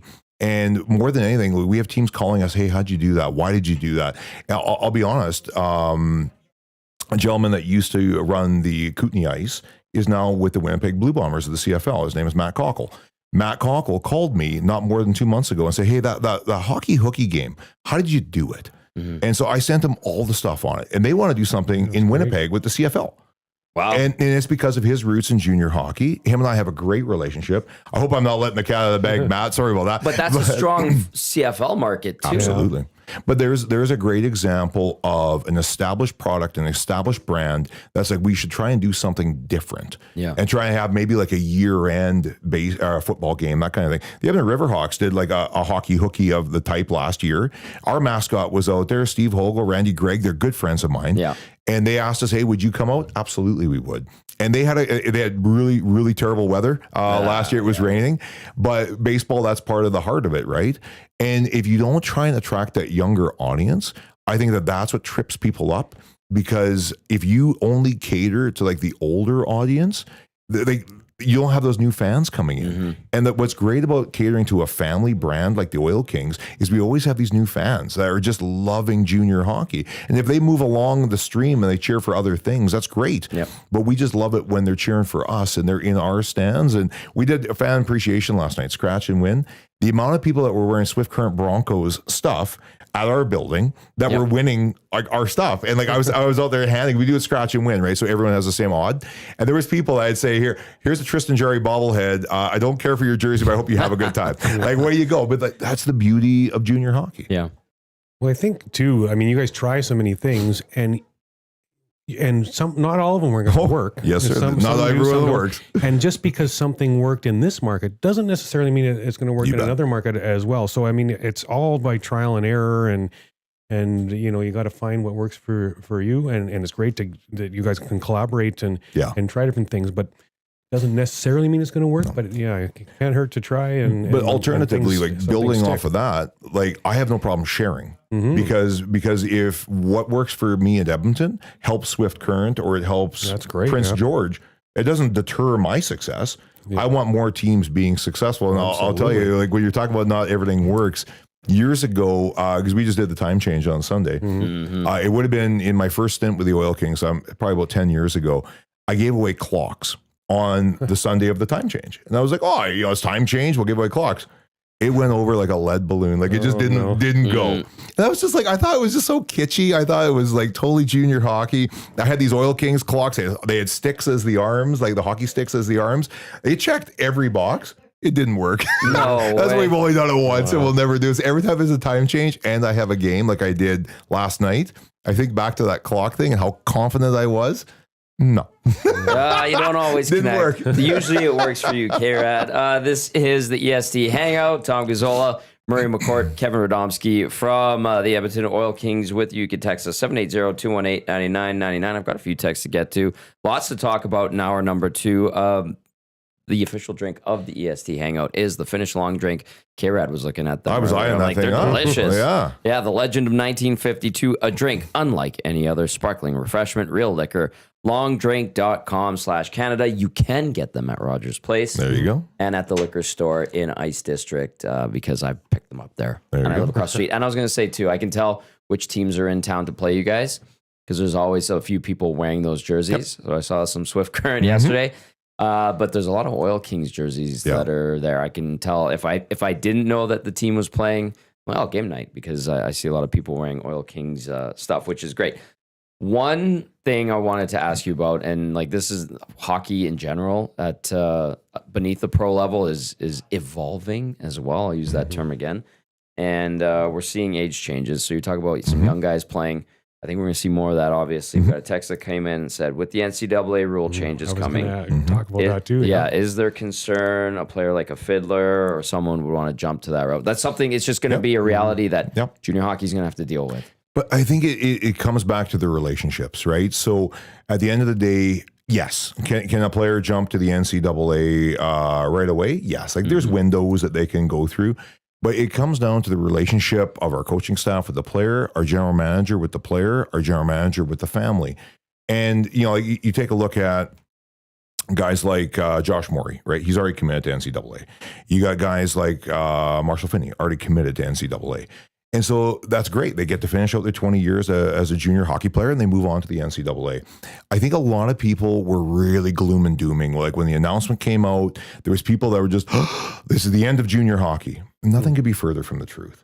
It might change where now we're a little bit of a younger league because now the older side would go over, and that's fine. There were some rule changes earlier this year, some amendments, right? Absolutely. In regard to that. Yeah, and just again, what we're trying to do more than anything is making sure that the athletes have options, but the options work both ways. Because now there's a lot of players down in the States that are looking at the junior hockey in the Western Canada, in the WHL, as a viable option. And so as much as could we lose our players to the NCAA? Yes. But there's a lot of American players that are now looking at the Western Hockey League that they maybe didn't look at it before. That's a good point. Right? So I do think that it all balances out.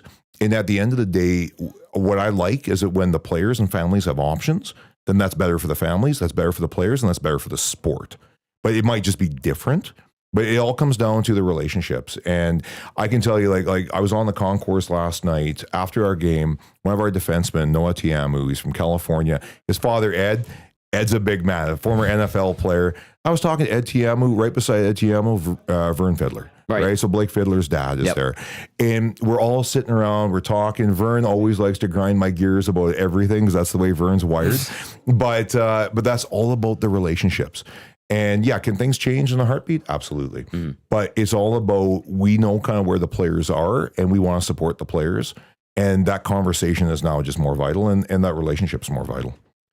Because I was going to, I'm glad the texter did that because I was going to ask about that too, because my opinion is it's probably not going to hurt the Western Hockey League that much. With Junior A, certainly it'll hurt a lot. Like when you look at a guy like Jack Pridham left West Kelowna to go to Kitchener Rangers to play. I mean, ouch, that's losing your best player to go play in the Ontario Hockey League. But you know, some of these guys, I'm curious your guys' both your thoughts on this. When you look at a guy that is 18, 19 years old, leaving the Western Hockey League, which plays how many games? 68 games, very close to what a professional league plays. So if you're grooming yourself to head in that direction, you go down in the NCAA. Yes, you're playing against older players, bigger, stronger men. But you're only playing 30 games. Yeah, I was going to say 35 games. 30 games. And so it's like on weekends, right? And Weekend so you league. find a lot of guys when they leave NCAA and go and turn pro, halfway through the season, they're worn out. And so I'm just curious why you guys think that guys would not want to stick. I get it afterwards. Play till you're 20 here, 100%. Then go down to the NCAA and play till you're, and if you're good enough, sure, you can leave after 2 years and go and turn pro. But I get that, but what are your guys' thoughts on that? Because I don't see why that's a smart move. Yeah, I think that it's going to sound like the WHL is paying me to say this, but that's why the WHL is the number one feeder to the NHL. Is that when those guys come out of a WHL career, however long that is, they're seasoned. And they are ready for the rigors of an NHL schedule. 82 games is no joke, right? And so to your point, I think that riding on the bus, like a lot of people don't realize, like our territory, we have to ride on a bus. So when we go to Kelowna, it's on a bus. We can go to Brandon, and like Brandon is potentially one of our playoff opponents. That's 16 hours each way. Oh yeah, that's a long drive. I've done that one. And I don't care how nice your bus is, you're still sitting in a chair rocking like this for 16 And hours. it smells like farts sometimes. Yeah. And you can only watch Slapshot so many times. Yeah, on totally, those right? junior buses. You know what's so funny is I'll side with a story. Like back when we were still at Rexall Place, we were traveling on a road trip, and Steve Hamilton was our head coach, right? And I was brand new into the role and trying to earn my stripes a little bit. So I bought a whole bunch of DVDs for the boys to go on the bus. And again, this will date me as to how long ago this was. So I bought a stack of DVDs, and usually I talk to Coach, quite often, especially when him and I are planning different things, right? And so I can't remember where we were going, if it was east or west or whatever, but I remember Coach called me and he's like, Kev, like, that was really nice of you buying those DVDs. And again, I'm running it through my head, like, okay, I'm a parent, like, what would I want my kids to watch? But it can't all be Scooby-Doo, right? Like, there's something in between. And one of the DVDs I bought was Borat. And it was pretty good at that time. Great movie. Right? Yeah. And so Coach is like, who picked out Borat? And I was like, oh. And so I started thinking about like how objectionable some of the scenes are. And I'm like, I did. And he looks at me, he goes, let me tell you something. I've got 25. How much? Very nice. He goes the whole way. He goes, that's all I heard for days. And he goes, I'm going to thank you in person when I get home. And I hadn't processed that, right? Of all of these guys doing their Borat impersonations between here and Brandon, Manitoba. And what sheer hell that must have been for the coaching staff. So I always think back to that.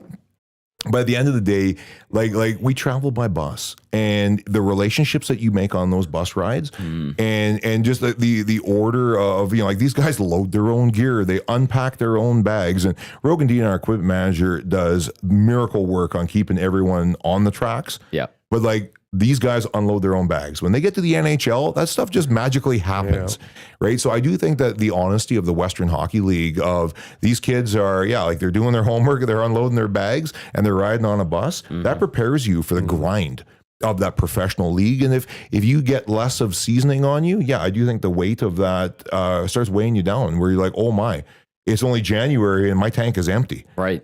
So I think it gets you ready a little bit, Murray. I agree. That's a very good point. Borat, great movie. Okay, I'm going back, like, okay, when did Hammy coach the team?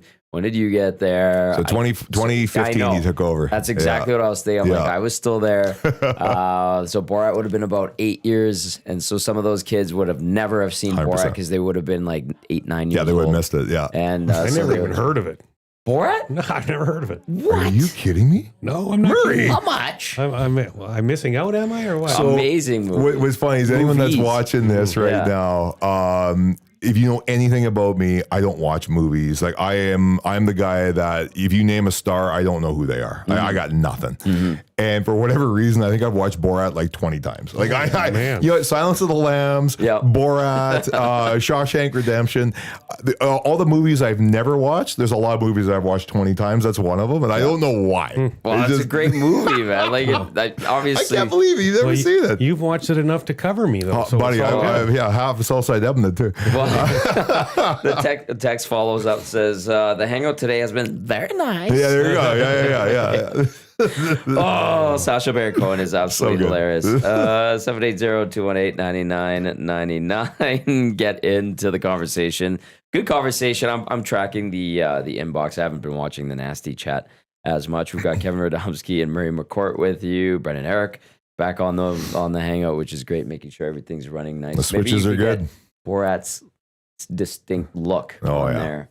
Like, beach look. Do you know what he looks like at least, Murray, or no? Both. Like Borat? Do you like? Is there a vision that pops in your head, or you got nothing? I have nothing. Oh, we'll get Brendan. He'll pop it up on the screen too. Absolutely That's nothing. amazing. Yeah, I love that. No idea. We've got the Edmontarian says, I live in Brampton. It takes the Steelheads 7 games to hit 17,000 in attendance. Wow. Yeah, but like junior hockey out in Ontario. I really didn't need to see that. Oh yeah. Okay, the sides. I'm looking at the sides and I'm enjoying it. But what the hell? Yeah. I cannot. But like, unsee remember that when that was like the Halloween costume Yes, too? Like still that was a big problem, right? Like, my God. oh yeah.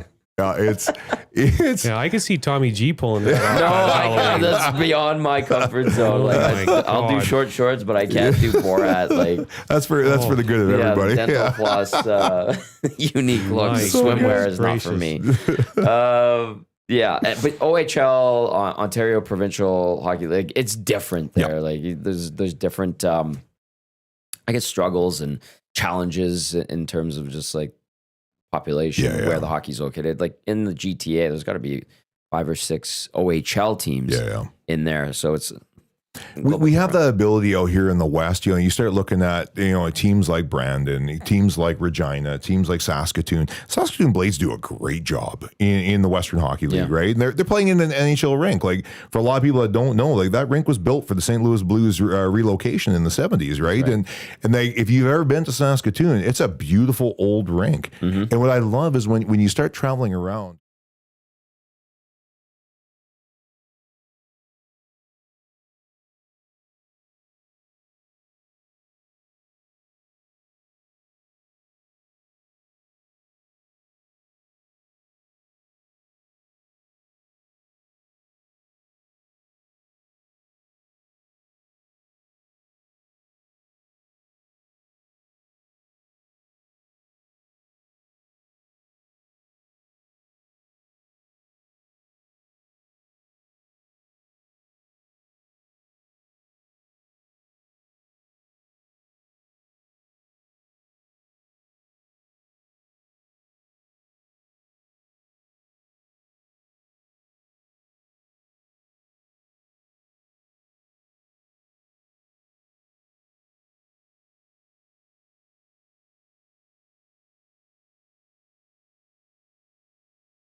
A step like junior A in Saskatchewan, smaller towns, and man, the Melville Millionaires and Yorkton Terriers. I mean, those towns live for that stuff. I was riding, and this is a true story. I was riding. You're gonna have to hang with me here.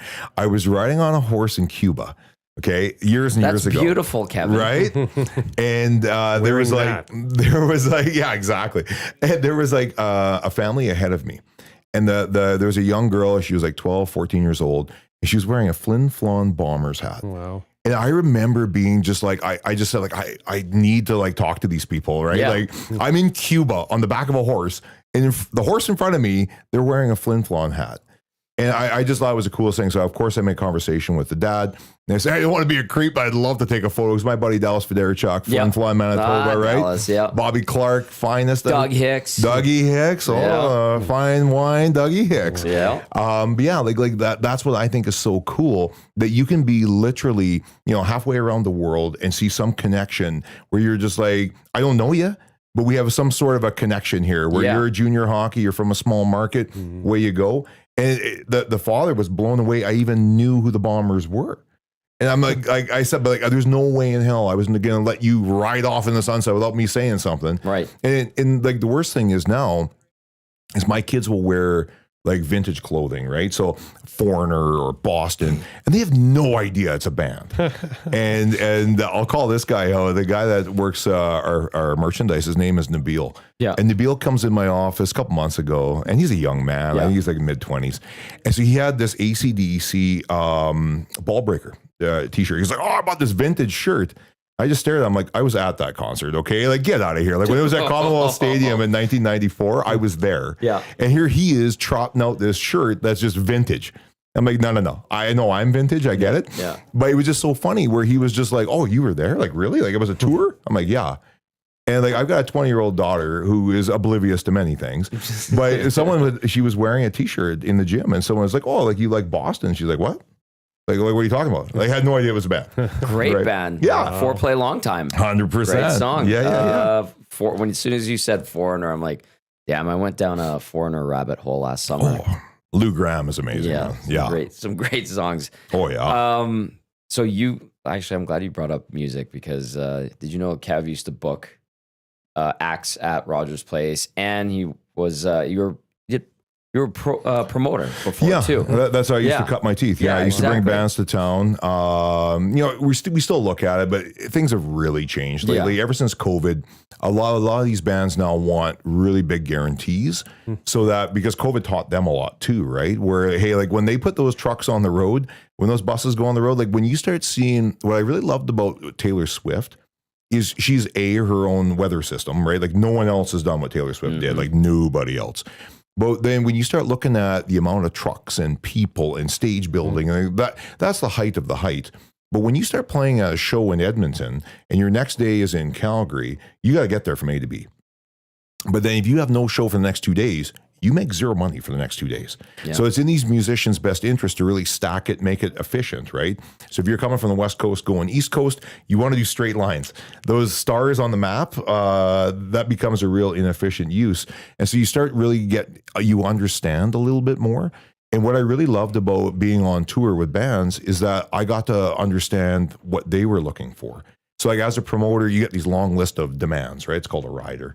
But all they want is the comforts of their home. And if it's crunchy peanut butter, if it's like whatever, like it's so silly to say, but when you're on the road, and I was on the road with Buck Cherry, and you wake up and you kind of know where you're at, but you don't know, someone's going to feed you, but you don't know who.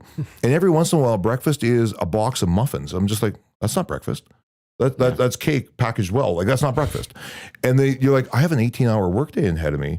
And you give your laundry to somebody and you don't know what their name is. And you just hope you get your laundry back. Yeah. And it's just, people, I think, are really hard on musicians because they're just like, all these guys are all divas. And yes, can they be? Absolutely. But more than anything, it's because of the grind of you wake up, you perform, you go back to bed. Wake up, perform, go back to bed. And you don't know what town you're in and you're sleeping in a different bed every night.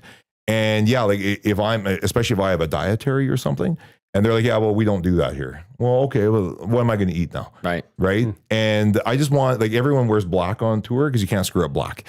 And so you just all of a sudden, like your expectations are so low that when you get a good meal and your laundry returned to you and they didn't shrink your clothes, it's like, this is a win. And then when you translate that back to hockey, it's the same thing, right? These young players are coming off the ice. They're hungry. They want to be fed. They've just been in battle, and they need to replenish the waters and fluids and fuel, and then they're off and running to do it again. And it's everything's all the same. Of just, if you can understand kind of what people are going through, I think you can become a little bit more empathetic. Maybe not sympathetic, but empathetic. Of like, okay, I understand what you're looking for, right? And I was really happy that I cut my teeth in concert business. It's a killer way to make money. I can tell you that. There's an old joke that says, how do you become a millionaire being a concert promoter? You start with $2 million. You'll be a millionaire in no time at all. Wow. You know what I mean? Because it's big swings. When you hit it, there's nothing better. Like when you walk out, and I've had shows that had totally sold out, and you look at the sea of people, and you're just like, oh yeah, I got it. I've also had shows where there's no one there, or the people who are there didn't pay. And you're just like, oh, I got some big checks I got to write tonight. And that's the gut check time, right? Mm-hmm. And with concert promoting, it's feast and famine. And when you eat big. And when you feast, great. Yeah. But the starvation's just around the corner. Wow. Interesting. Yeah. All right, we got a half hour left. I will remind everybody that the EST Hangout is presented by Sentinel Storage, Canada's storage experts. One of the 2 decades of helping Canadians through life's transitions. Canadian storage provider, Sentinel.ca. I was hoping you were going to tell some like wild stories about your concert promoting days, but you've got a few in the barrel. Yeah. But then we should talk about golf season. Let's go. You're going to be back right away on weekends. You and Curtis Stock and Ice Cube. You want to talk about a guy who thrifts and buys vintage clothing? Yeah. That's the guy? Yeah, Zach does. But his task is to get Zach's game to somewhere respectable, because Zach shot, what, a 180 last year? Or something, yeah. What are you talking about, 181? Oh, that's... 180 on 18 holes. Can you fix that? Well, I'm not going to fix it. I don't even want to try. But I'm going to connect him with...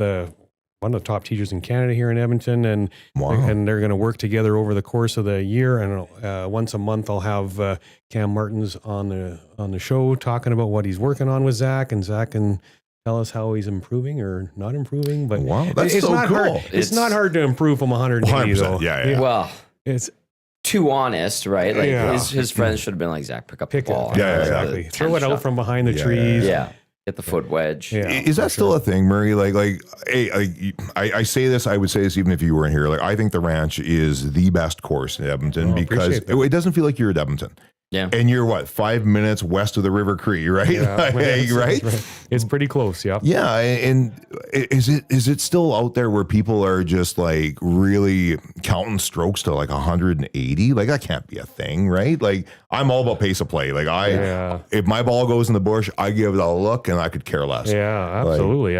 When he actually said, "Yeah, I shot 182," I'm like, how is that possible? What? Yeah. Like, well, how do you even green. know that? Yeah, like my hands would be like hamburger at the end of that. Like, God. But yeah, whatever. But hey, I've got to tell you something. What? I got a phone call last week, and it's kind of set me back a little bit. I was speechless for a couple minutes, and I was like, I didn't even know how to react. I was just so stunned. Okay. That's a great predicate here. Yeah. I got this phone call that invited me to some golf tournament in April. What's it called? The Maxters or the really? Mister? I don't know if I've heard of this. Masters. Yeah, that's what it's called. What the hell? I'm going to the Masters. Have you ever been? Jeez. No, Come I on. have not. And Okay. it's pretty rare. So, but get this, I was invited one time before. My wife was pregnant with her son, Luke, and I got invited to go to the Masters. And my wife actually said, "This is a once in a lifetime opportunity. You got to go." And I'm like, ugh. If I miss the birth of my son, I would never live with myself. So I said no and just said to my wife, the world's going to do me a solid, and someday I'm going to get another invite How long to ago the was that? Masters. My son turns 7 in April. Okay, so it's not that. Yeah. No. Okay. And so the That's so invite cool. came, and I get to go to the Masters. I'm so freaking excited, man. Okay, like this is amazing. But how did how did this come to be? Well, a company that we do business with at the ranch called me up, and I don't know. I know some of the details of what is coming. It's kind of crazy, but all they said to me is, you and get to bring somebody, and all we need from you is a yes or no right now, and Okay. then we'll get back to you with the details. But I'll tell you what I get. I'm going to bring this up on my phone for a second. So I tell you, I get to stay or go into a special VIP place called. This is what it's called here. Here it is, right here. I get to go to Berkman's Place. Okay. Which is a highly exclusive, invitation-only VIP area at the Masters, located behind the 5th fairway. And some of the things I get, it's free food and free booze, high-end, 5-star. Oh, we got some photos coming up here, Tommy. Oh, here we And go. exclusivity. But get this piece right here. Behind the cabin, only for those people that are in the cabin can use this. There's replica greens of holes 7, 14, and 16 framed by pink azaleas, and there's high-end putters there for us to go out and putt on them. And they're cut identical to the greens on the course, so I'm going to putt on Masters speed greens and But so the first thing I'm going to do, obviously, is I'm starting on number 1 and I'm walking all 18 holes. Oh, yeah. I'm absolutely doing that. And then I'm going to hang soaking out. it all in. And then I'm going to hang out at this cabin and watch them guys play the 5th hole and take a bunch of putts on these greens. Hell yeah. And indulge in some fine wine and whatever fancy food they're going to feed me. There's So gonna be some here's what I Don love. there. As you're unloading that amazing story, any woman that's listening right now is like punching the steering wheel or what. That is how a guy works. How much detail do you have? A thimble full of detail. I just know I'm going to the Masters, and you're just like, well, I only know what this place is called. I just know that I'm going. You talk to any woman, and they're like, hey, so where are the details? I don't have any. I just know I'm going. We're going. Yeah, right. What you need to know. It's so good. Like that's every guy, right? Yeah. Just Yeah. like they said something like this. I'll figure it out. Yeah, Like, 4 or 5 days. That means 4 or 5 pairs of underwear, a couple shirts, 100%. some shorts, and a pair of pants. And maybe a jacket. I don't know. That's gonna be wild, Murray. Okay. wild. So you're gonna walk Augusta. You're Are obviously you gonna be- allowed to do that? Like, can you walk every hole? Do you think? Oh, I'm not outside the ropes. Yeah. So I'm. That's so cool. I'm just gonna. What are you gonna buy? What are you gonna buy from the store? That there, store's right? amazing. Have you Yeah, seen? I've There's obviously a not seen it, but I've heard. special store inside Berkman's Place. course. that I Of get course to, there is. Get to shop at. So Of course. I have no idea what I'm going to get. Yeah. I have a massive autographed sports paraphernalia collection in about my to get bigger, basement. I think. Well, it's pretty massive. I got over 100 autographed jerseys from players. I have it insured for $100,000. Okay. because it's That's got legit. some ridiculous stuff in there. But From the Masters, I do have a framed picture of Tiger Woods and the autographed Augusta National flag. So Well, that's cool. That's that's very pretty cool. So I don't know. So and Tiger is my guy, so I don't know that I'll get something, for sure, but I don't know exactly what I'll get. One of the crazy things though is you're not allowed to bring a cell phone onto the property. What? Yeah. What do you mean? Yeah, you're not allowed to bring Nobody? a cell phone. Nobody. So I kinda like it. Can't take Whoa. pictures. Yeah, I like it, yeah. I'm gonna have the memories, but Yeah. I'm not gonna be able to look at this picture of what I got to do. Why do you think that is? Is it just the mystique of it? Yeah, I think it's just such an exclusive. The Masters is such an exclusive place that they just don't want people with cameras taking pictures. And You stuff. know what's amazing is when you have these comedians, and we've had a few at Rogers Place. Kevin Hart comes to mind instantly. That they make you put your cell phones in like things called yonder bags, right? So it basically it's like a pencil case, for lack of a better term. Yeah. You put your phone in there, and you don't get to access your phone because you can only put it in, you close it, and then you can't open it again until you go to these special areas, right? Oh. Yeah, because what they don't want is they don't want people with the bright blue light all night long. Yeah. They also don't want people capturing the footage because a comedian only has so many jokes, right? And once they hit TV, the internet, the nostalgia of it doesn't carry it through, right? It's just like, I've already heard it. So for something like this, and people lose their minds. Whenever an arena like Rogers Place does a no cell phone show, those poor people in customer service, like, take it both barrels. Oh, yeah. Right? Because then everyone's got this, well, what happens if my daughter is, la, la, la, la. And just like, for the next hour and a half, I think you're going to be fine. Yeah. But for the Masters to be able to say, here's the rules, non-negotiable. Yeah, exactly. I love it. I think that's awesome. Well, they're super stringent there, right? Yeah. Because they can be. Yeah, they can be. Right? Exactly. Oh. Well, they do their 1 year per year contracts with the TV broadcasters, and that's how and they do it. You maintain don't like control. It. You bet. We'll go to the other guys. Yep. Yeah, So exactly. Yeah, it's sorry. I couldn't be more excited for you. That's so thanks. I amazing. can't wait. My wife's like, "What are you going to wear? You're going to have to wear some fancy clothes." I'm like, "I'm going to wear shorts and a golf shirt." Man. Who are you taking? Yeah. I invited our superintendent from the ranch, Derek Senko, to come with me. He's been at the ranch for 28 years. Oh, wow. When I sat him down, I called him up. I texted him. I said, "Where are you at?" Right? He actually lives on property at the ranch. And by the driving range? Yeah. Okay, yeah. So I texted him. I said, "Where are you at right now?" And he said, "At my house, about to go pick up my daughter." And I said, "Well, stop up and see me up top before you go get her." Fred And, thinks he's getting fired, eh? and so he comes up, Big talk. and he comes up to my office, and I said, "Well, let's go sit down in the restaurant." And he's told me after, like, "I'm so nervous. I didn't know what the hell you were going to do." That's how the character I met. Yeah. Yeah. And so we sit down in the restaurant, and I said, "Yeah, I know I got a phone call today that was pretty exciting, and I got offered and invited to do something, and I actually want you to come with me." Wow.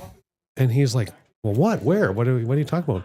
I said, "Would you like to go to the Masters?" Yeah. And he just like, he was speechless. He just, like, he was in shock. And like, I think like some people have said to me, like, what was your reaction? Like, I actually legitimately feel I was in shock for like a minute. I'm just like, is this really happening right now? Oh yeah. But like, that's the best gift though, right? When like, it's so funny, like last night, there was a young lady that they're called events coordinators. Like, they're the ones that pull all of the random stuff that we're trying to do. Excuse me. All they make it all happen.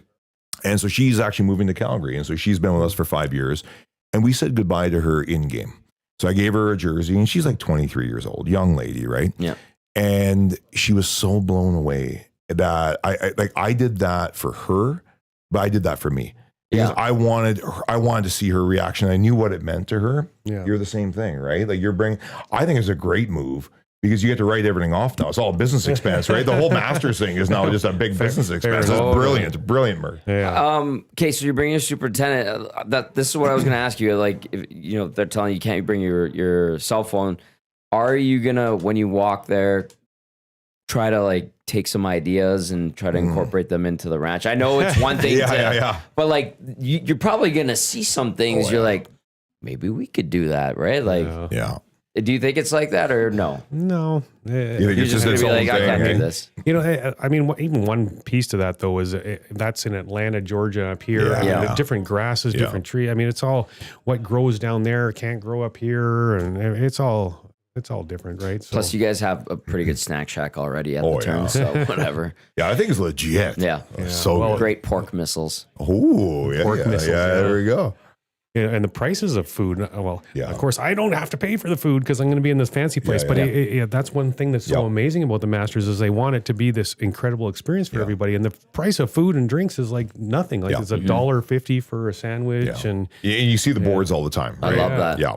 yeah, Well, it's crazy. the Costco hot dog mentality of Well, it shall forever be wherever they are. $1.50, $2 Yeah. wherever they are. With right? the pop of And $1.99. Yeah. That's how it stays. 100%. Right? Yeah. Chris texting and says, it must be tournament days you're attending, went back in 2010, and practice days you could take photos. Oh, wow. they're saying. Okay. Well, Yeah, so they told you. Maybe hey, because of Chris, they can't no more now. Yeah, way to Maybe go, Chris. Ruined it for everybody. Yeah, exactly. Yeah, practice days. Yeah, that's what another text said. They went, but practice days they were able to take their phones. Okay, this text comes in and says, if Murray had gone to the Masters 7 years ago, would he have actually missed the birth good of question. Luke? No. Ah. The Masters, I would have been safe by about 10 days. Oh, it's safe by a mile. Yeah. Oh, wow. But man, you know what?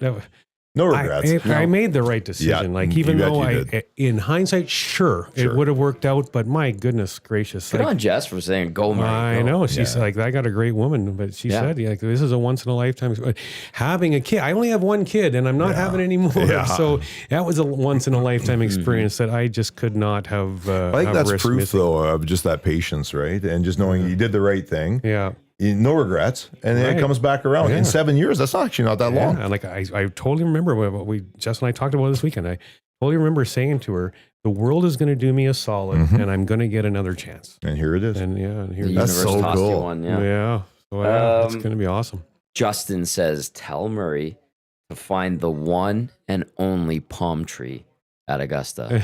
There's Oh, is it like one of those- I palm guess tree. so. Like an Jeez. Easter egg kind of thing. You got to Must find the be. palm tree. Wow. Yeah. Well, I like it. well, I'm going to, once in a lifetime experience. I am going to explore every inch of that property. How long are as you much going as to I be down can. there? Do you know? I don't know all those details yet. Like you don't get to like, I had to say yes. That's all. I said. And God bless you. This is great. I know. I'm going. So I know that I get this access to this cabin, and the other piece, like you don't. I'm not going for all 4 days or anything like that. It's just one day. I'm going on a okay. Friday. Yeah. Okay. which is good because that means it's a longer day. Everyone's still playing, no cuts, so I can spend more time on property and enjoy. Like I will be up there. I will be on that property before the sun comes up, and I'm not leaving until they kick me out. Awesome. Like it's, Yeah. Hell yeah, Murray. Yeah. I'm going to That's soak the up attitude right every there. single second of being able to be there. Like this one that Bronco Nick sent in says, and I'm with Bronco Nick on this 110%, by the way. Please don't take any undulating green ideas from the Masters. They Yes, are yes. ridiculous. And your greens can be pretty tough already. Yeah, for sure. But Yeah. hey, well, and that's what like this 3 replica greens behind this VIP cabin that we're going to That's be so in and get to putt on them. Like, oh my God, like that is just like this is once in a lifetime. I mean, And all Scotty Cameron's waiting for you. well, Lined up, right? they said high end putter, so Yeah. I'm assuming it's Scotty's for sure. It's funny because like the people who don't golf don't understand it. Right? Oh, I know. The amount of people that say to me, I don't know how you watch golf. It's so boring on TV. I'm like, are you kidding me? And like, I know that it's not physical like a sport like football or hockey. Sure. I get it. But like when you start thinking about, and like your knowledge of golf is 100 times my knowledge. But when you play in different courses, I remember playing in Kananaskis, and the greens were so hard that you would hit the green and it would roll off. So you had to short hit everything just to do that little flop chips. Yep. And then you're like, okay, but in my next course, the greens are soft and I want to land them, right? And it's all those nuances that if you don't golf, you just don't understand and appreciate those differences. Yeah, Right? I hear you. It was interesting to get your guys' opinion on this. When I came in, I told LTE that I was going to the Oh, Masters. okay, And yeah, she said, well, is that's like your Super Bowl? Yeah. And I'm like, I think it's bigger than Yeah, that's than- Graceland. Yeah. than Yeah. Super Bowl. Like anyone can go to the Super Bowl. You just have to pay lots of money. 100%. Mhm. Yeah. Like it is hard to get the ability to go to the Masters. Like so.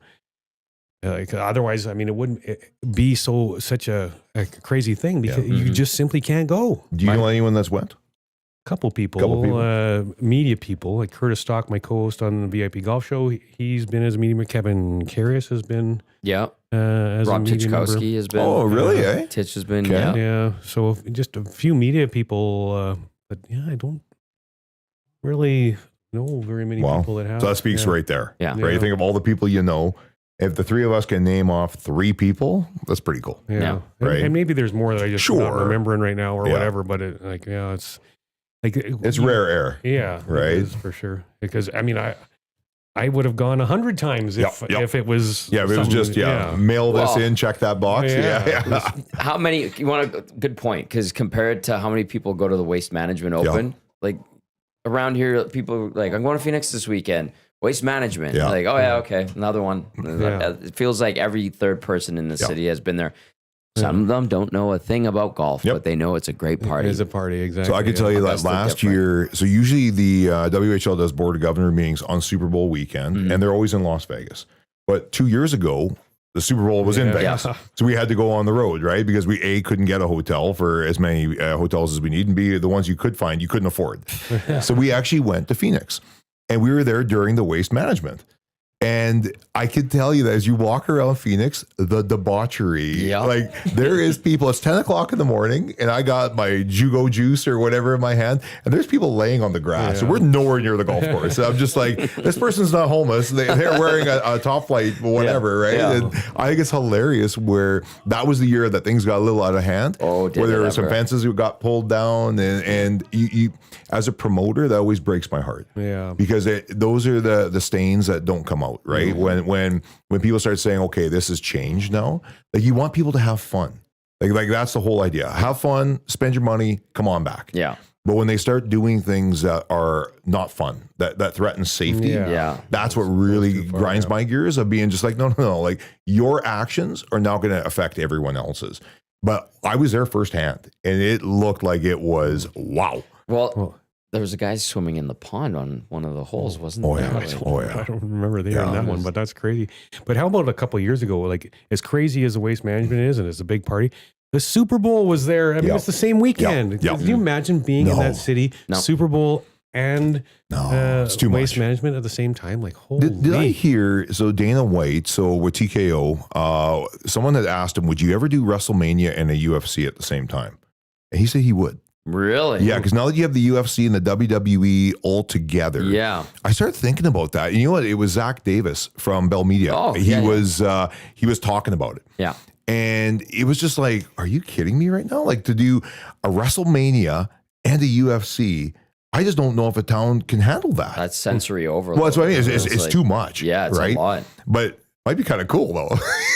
I'll tell you what, UFC when it was here, I know it was just a fight night, but it was awesome. Oh, yeah. And I'm not a UFC guy, Yeah. but I was there. I'm like, this is fantastic. Yeah, Just imagine all the testosterone Oh, running around. There was, you Yeah. could tell people just looking Oh, for yeah. it. You're Yeah. like, oh Yeah, those my affliction shirts are still Yeah. in vogue in some areas of the world. TKO, Eh? Tapo, Oh, Christian yeah. Audige. Oh, that's Yeah. true. Question. Speaking of the district events and stuff like that, we got some news, K-Rad, Mm-hmm. from OEG, the province and the city. The fan park. Yeah. It's I know like Beer Fest was great, and in the summer there's a lot of activations and events and stuff. But this event center, Mhm. permanent one, you're with OEG, but and I keep tabs on all this stuff Yeah, because yeah. I live right across the Yep. street. What are we getting? What do you know? What can you tell us? More than anything, I think we're getting a commitment from both the city, the province, and the Oilers Entertainment Group that we want to do more. Mm-hmm. And I don't speak with knowledge. I read the same press releases yeah. you do. But what gets really exciting is Edmontonians have shown time and time again they want to be entertained, and they have a desire to have like really, really cool events coming to Edmonton. And like when Garth Brooks came here, what was that 6 years ago, 7 years ago, 9 shows? He could have sold as many more as he wanted. He chose to stop at 9. And it was so cool to watch it because he rolled out like 5 shows and then he would make us wait like because he's the promoter, he's the guy. Right. And he's okay, add 2 more shows. And we kept saying, like, tell us how many more you want, right? Like, and Edmontonians want that entertainment. You take a look, and it was actually last time I was on here, I remember talking, there's some people that talk about Rogers Place not being a catalyst for improvement to downtown. I was just like, That's ridiculous. that's what I mean. Like, you're allowed to have an opinion, and I get it, but there is no way. I've lived in this town since 1994. I remember what downtown looked like 15 years ago. Mm-hmm. It doesn't look like what it does now. True. And we're just getting started. And so like for that whole fan park area to have more opportunity for people to interact and engage with world-class entertainment, world-class events, I think Edmonton just we've always punched above our weight class here at Edmonton by attracting these amazing shows, festivals, entertainment pieces here.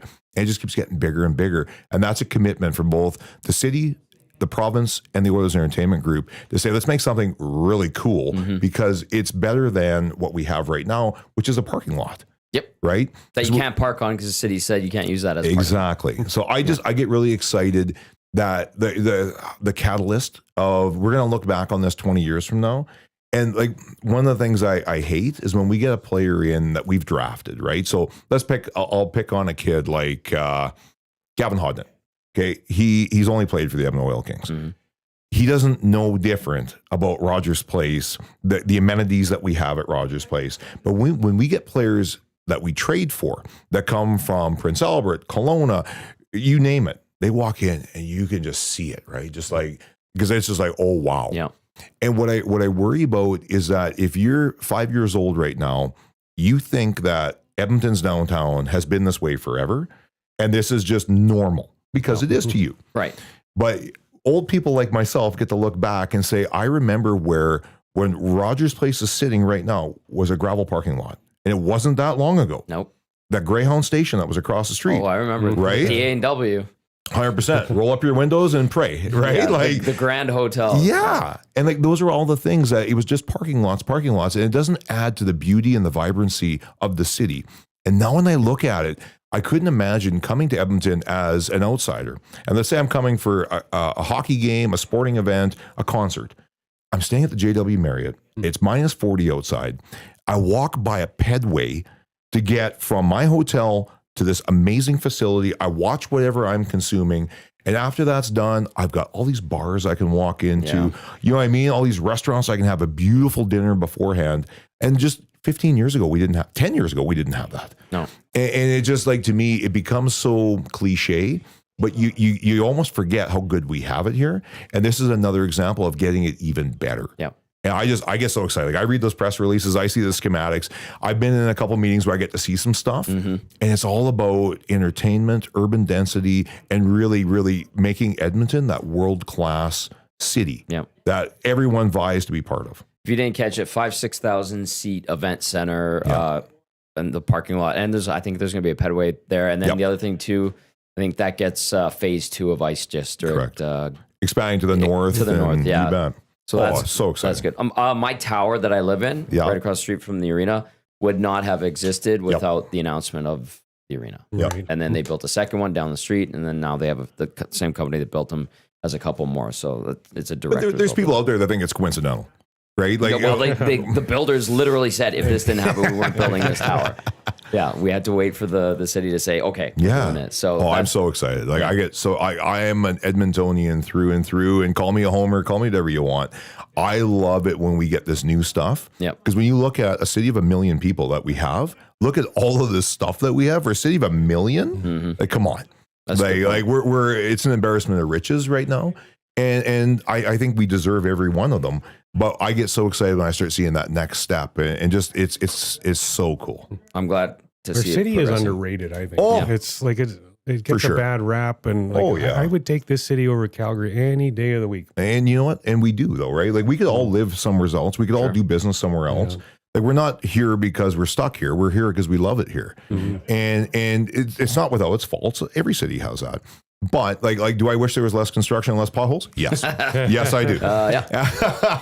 But when I look at least we're bold enough and courageous enough to build, try, and do, that's what I think is really cool. The entrepreneurial spirit in Edmonton is so strong.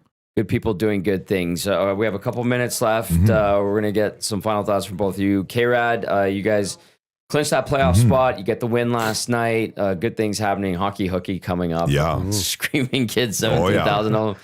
If people want to get up to speed on the Oil Kings, what do they need to know? Yeah, right now? head on to oilkings.ca. What's crazy to say, we have 3 home games left in the regular season. This Wednesday, this Saturday, and then next Sunday, the 23rd. We're all done the regular season. If you haven't been out to a game yet, you're running out of days. There's literally 300 tickets left for Wednesday. Damn. Great seats start at $20. And also on Wednesday, we're going to do Wiener Wednesday. $2 hot dogs all day, all night, way it goes. Those hot dogs are great. You can crush 6 of them. I don't care. Come on I down. like to call those tube steaks. Absolutely. Little missiles. Pork missiles, tube steaks. Yeah, exactly. Yeah, so yeah, it's everything you want to know, oilkings.ca. But yeah, if you haven't been to a game, please come on out. Love to have you. Great family entertainment, thrilling hockey. You're very welcoming over there, too. That's the beauty of it. Murray, you're going to the Masters for crying out loud. Yeah, top that. Yeah. Way to kick off season 7 of the VIP Golf Show. Yeah, By the way, for I was at Augusta. Yeah. Yeah, a couple weeks ago. Yeah. So get us up to speed on Ranch, and then obviously you're going to Augusta, but the VIP Golf Show, which we had at 1260, we got it here. You and Curtis Stock.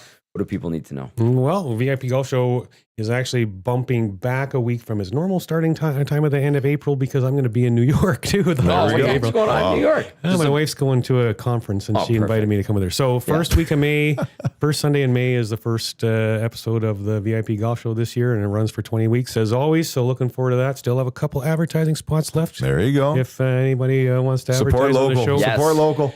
And the golf course, we're just ramping up. Tournament bookings are off the charts. Really? We're More than normal? we're the busiest tournament course in Alberta, and last year we had a record number of tournament rounds, and we're gonna have more this year than we did last year for sure. It's Can I ask a crazy. question about that? How do you manage that? Like obviously you first come first serve, and you got, I'm sure, lots of returning tournaments. Like ours. Yeah, right. Exactly. Yeah. EST, baby. But whenever you see a golf tournament, it always seems to be at the ranch. But then how do you balance that for the people who just want to come out and pound in a round? How do you do that? Well, we have no members, Right. So that's a little bit of the flexibility that's the there, flexibility. right? So we can do tournaments basically whenever we want and don't have that. But yeah, the demand to play at the ranch is so high. It's a great golf course. We offer great value, great service, all that stuff, and so the demand to play there is very high. And for tournaments, yes, and for daily fee play, again, we sell out quick. We book 7 days in advance, and it's kind of like a destination course in a lot of ways now, because if you don't plan it 7 days in advance and get your tee time, You're not walking on. it's tough to get a tee time, which is great problems for us to have, and those guys that call on Friday afternoon looking for a Saturday morning tee time. It's like, Do people still call though? Is it still like a manual process? wow, we book online. Yeah. That's the thing. We're typically one of the first golf courses to open in Edmonton, and then when we open, I announce it on social media, get guys here at EST to announce it and things like that. We sell out like the first day online. We say it opens online booking at 12 p.m. tomorrow morning or 12 noon tomorrow, whatever it is, and literally it's sold out in 10 minutes. Wow. These are good problems. Online, Very good. Yeah. Murray's a happy guy for many reasons. Yeah. Boys, we're out of time.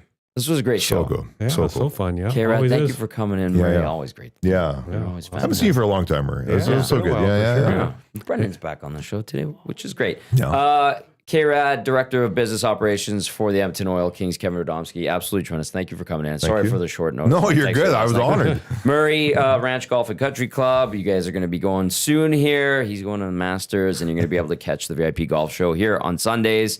Season number 7 starting in May, because Murray's a busy boy. That's 100%. going to do it Huge for trips.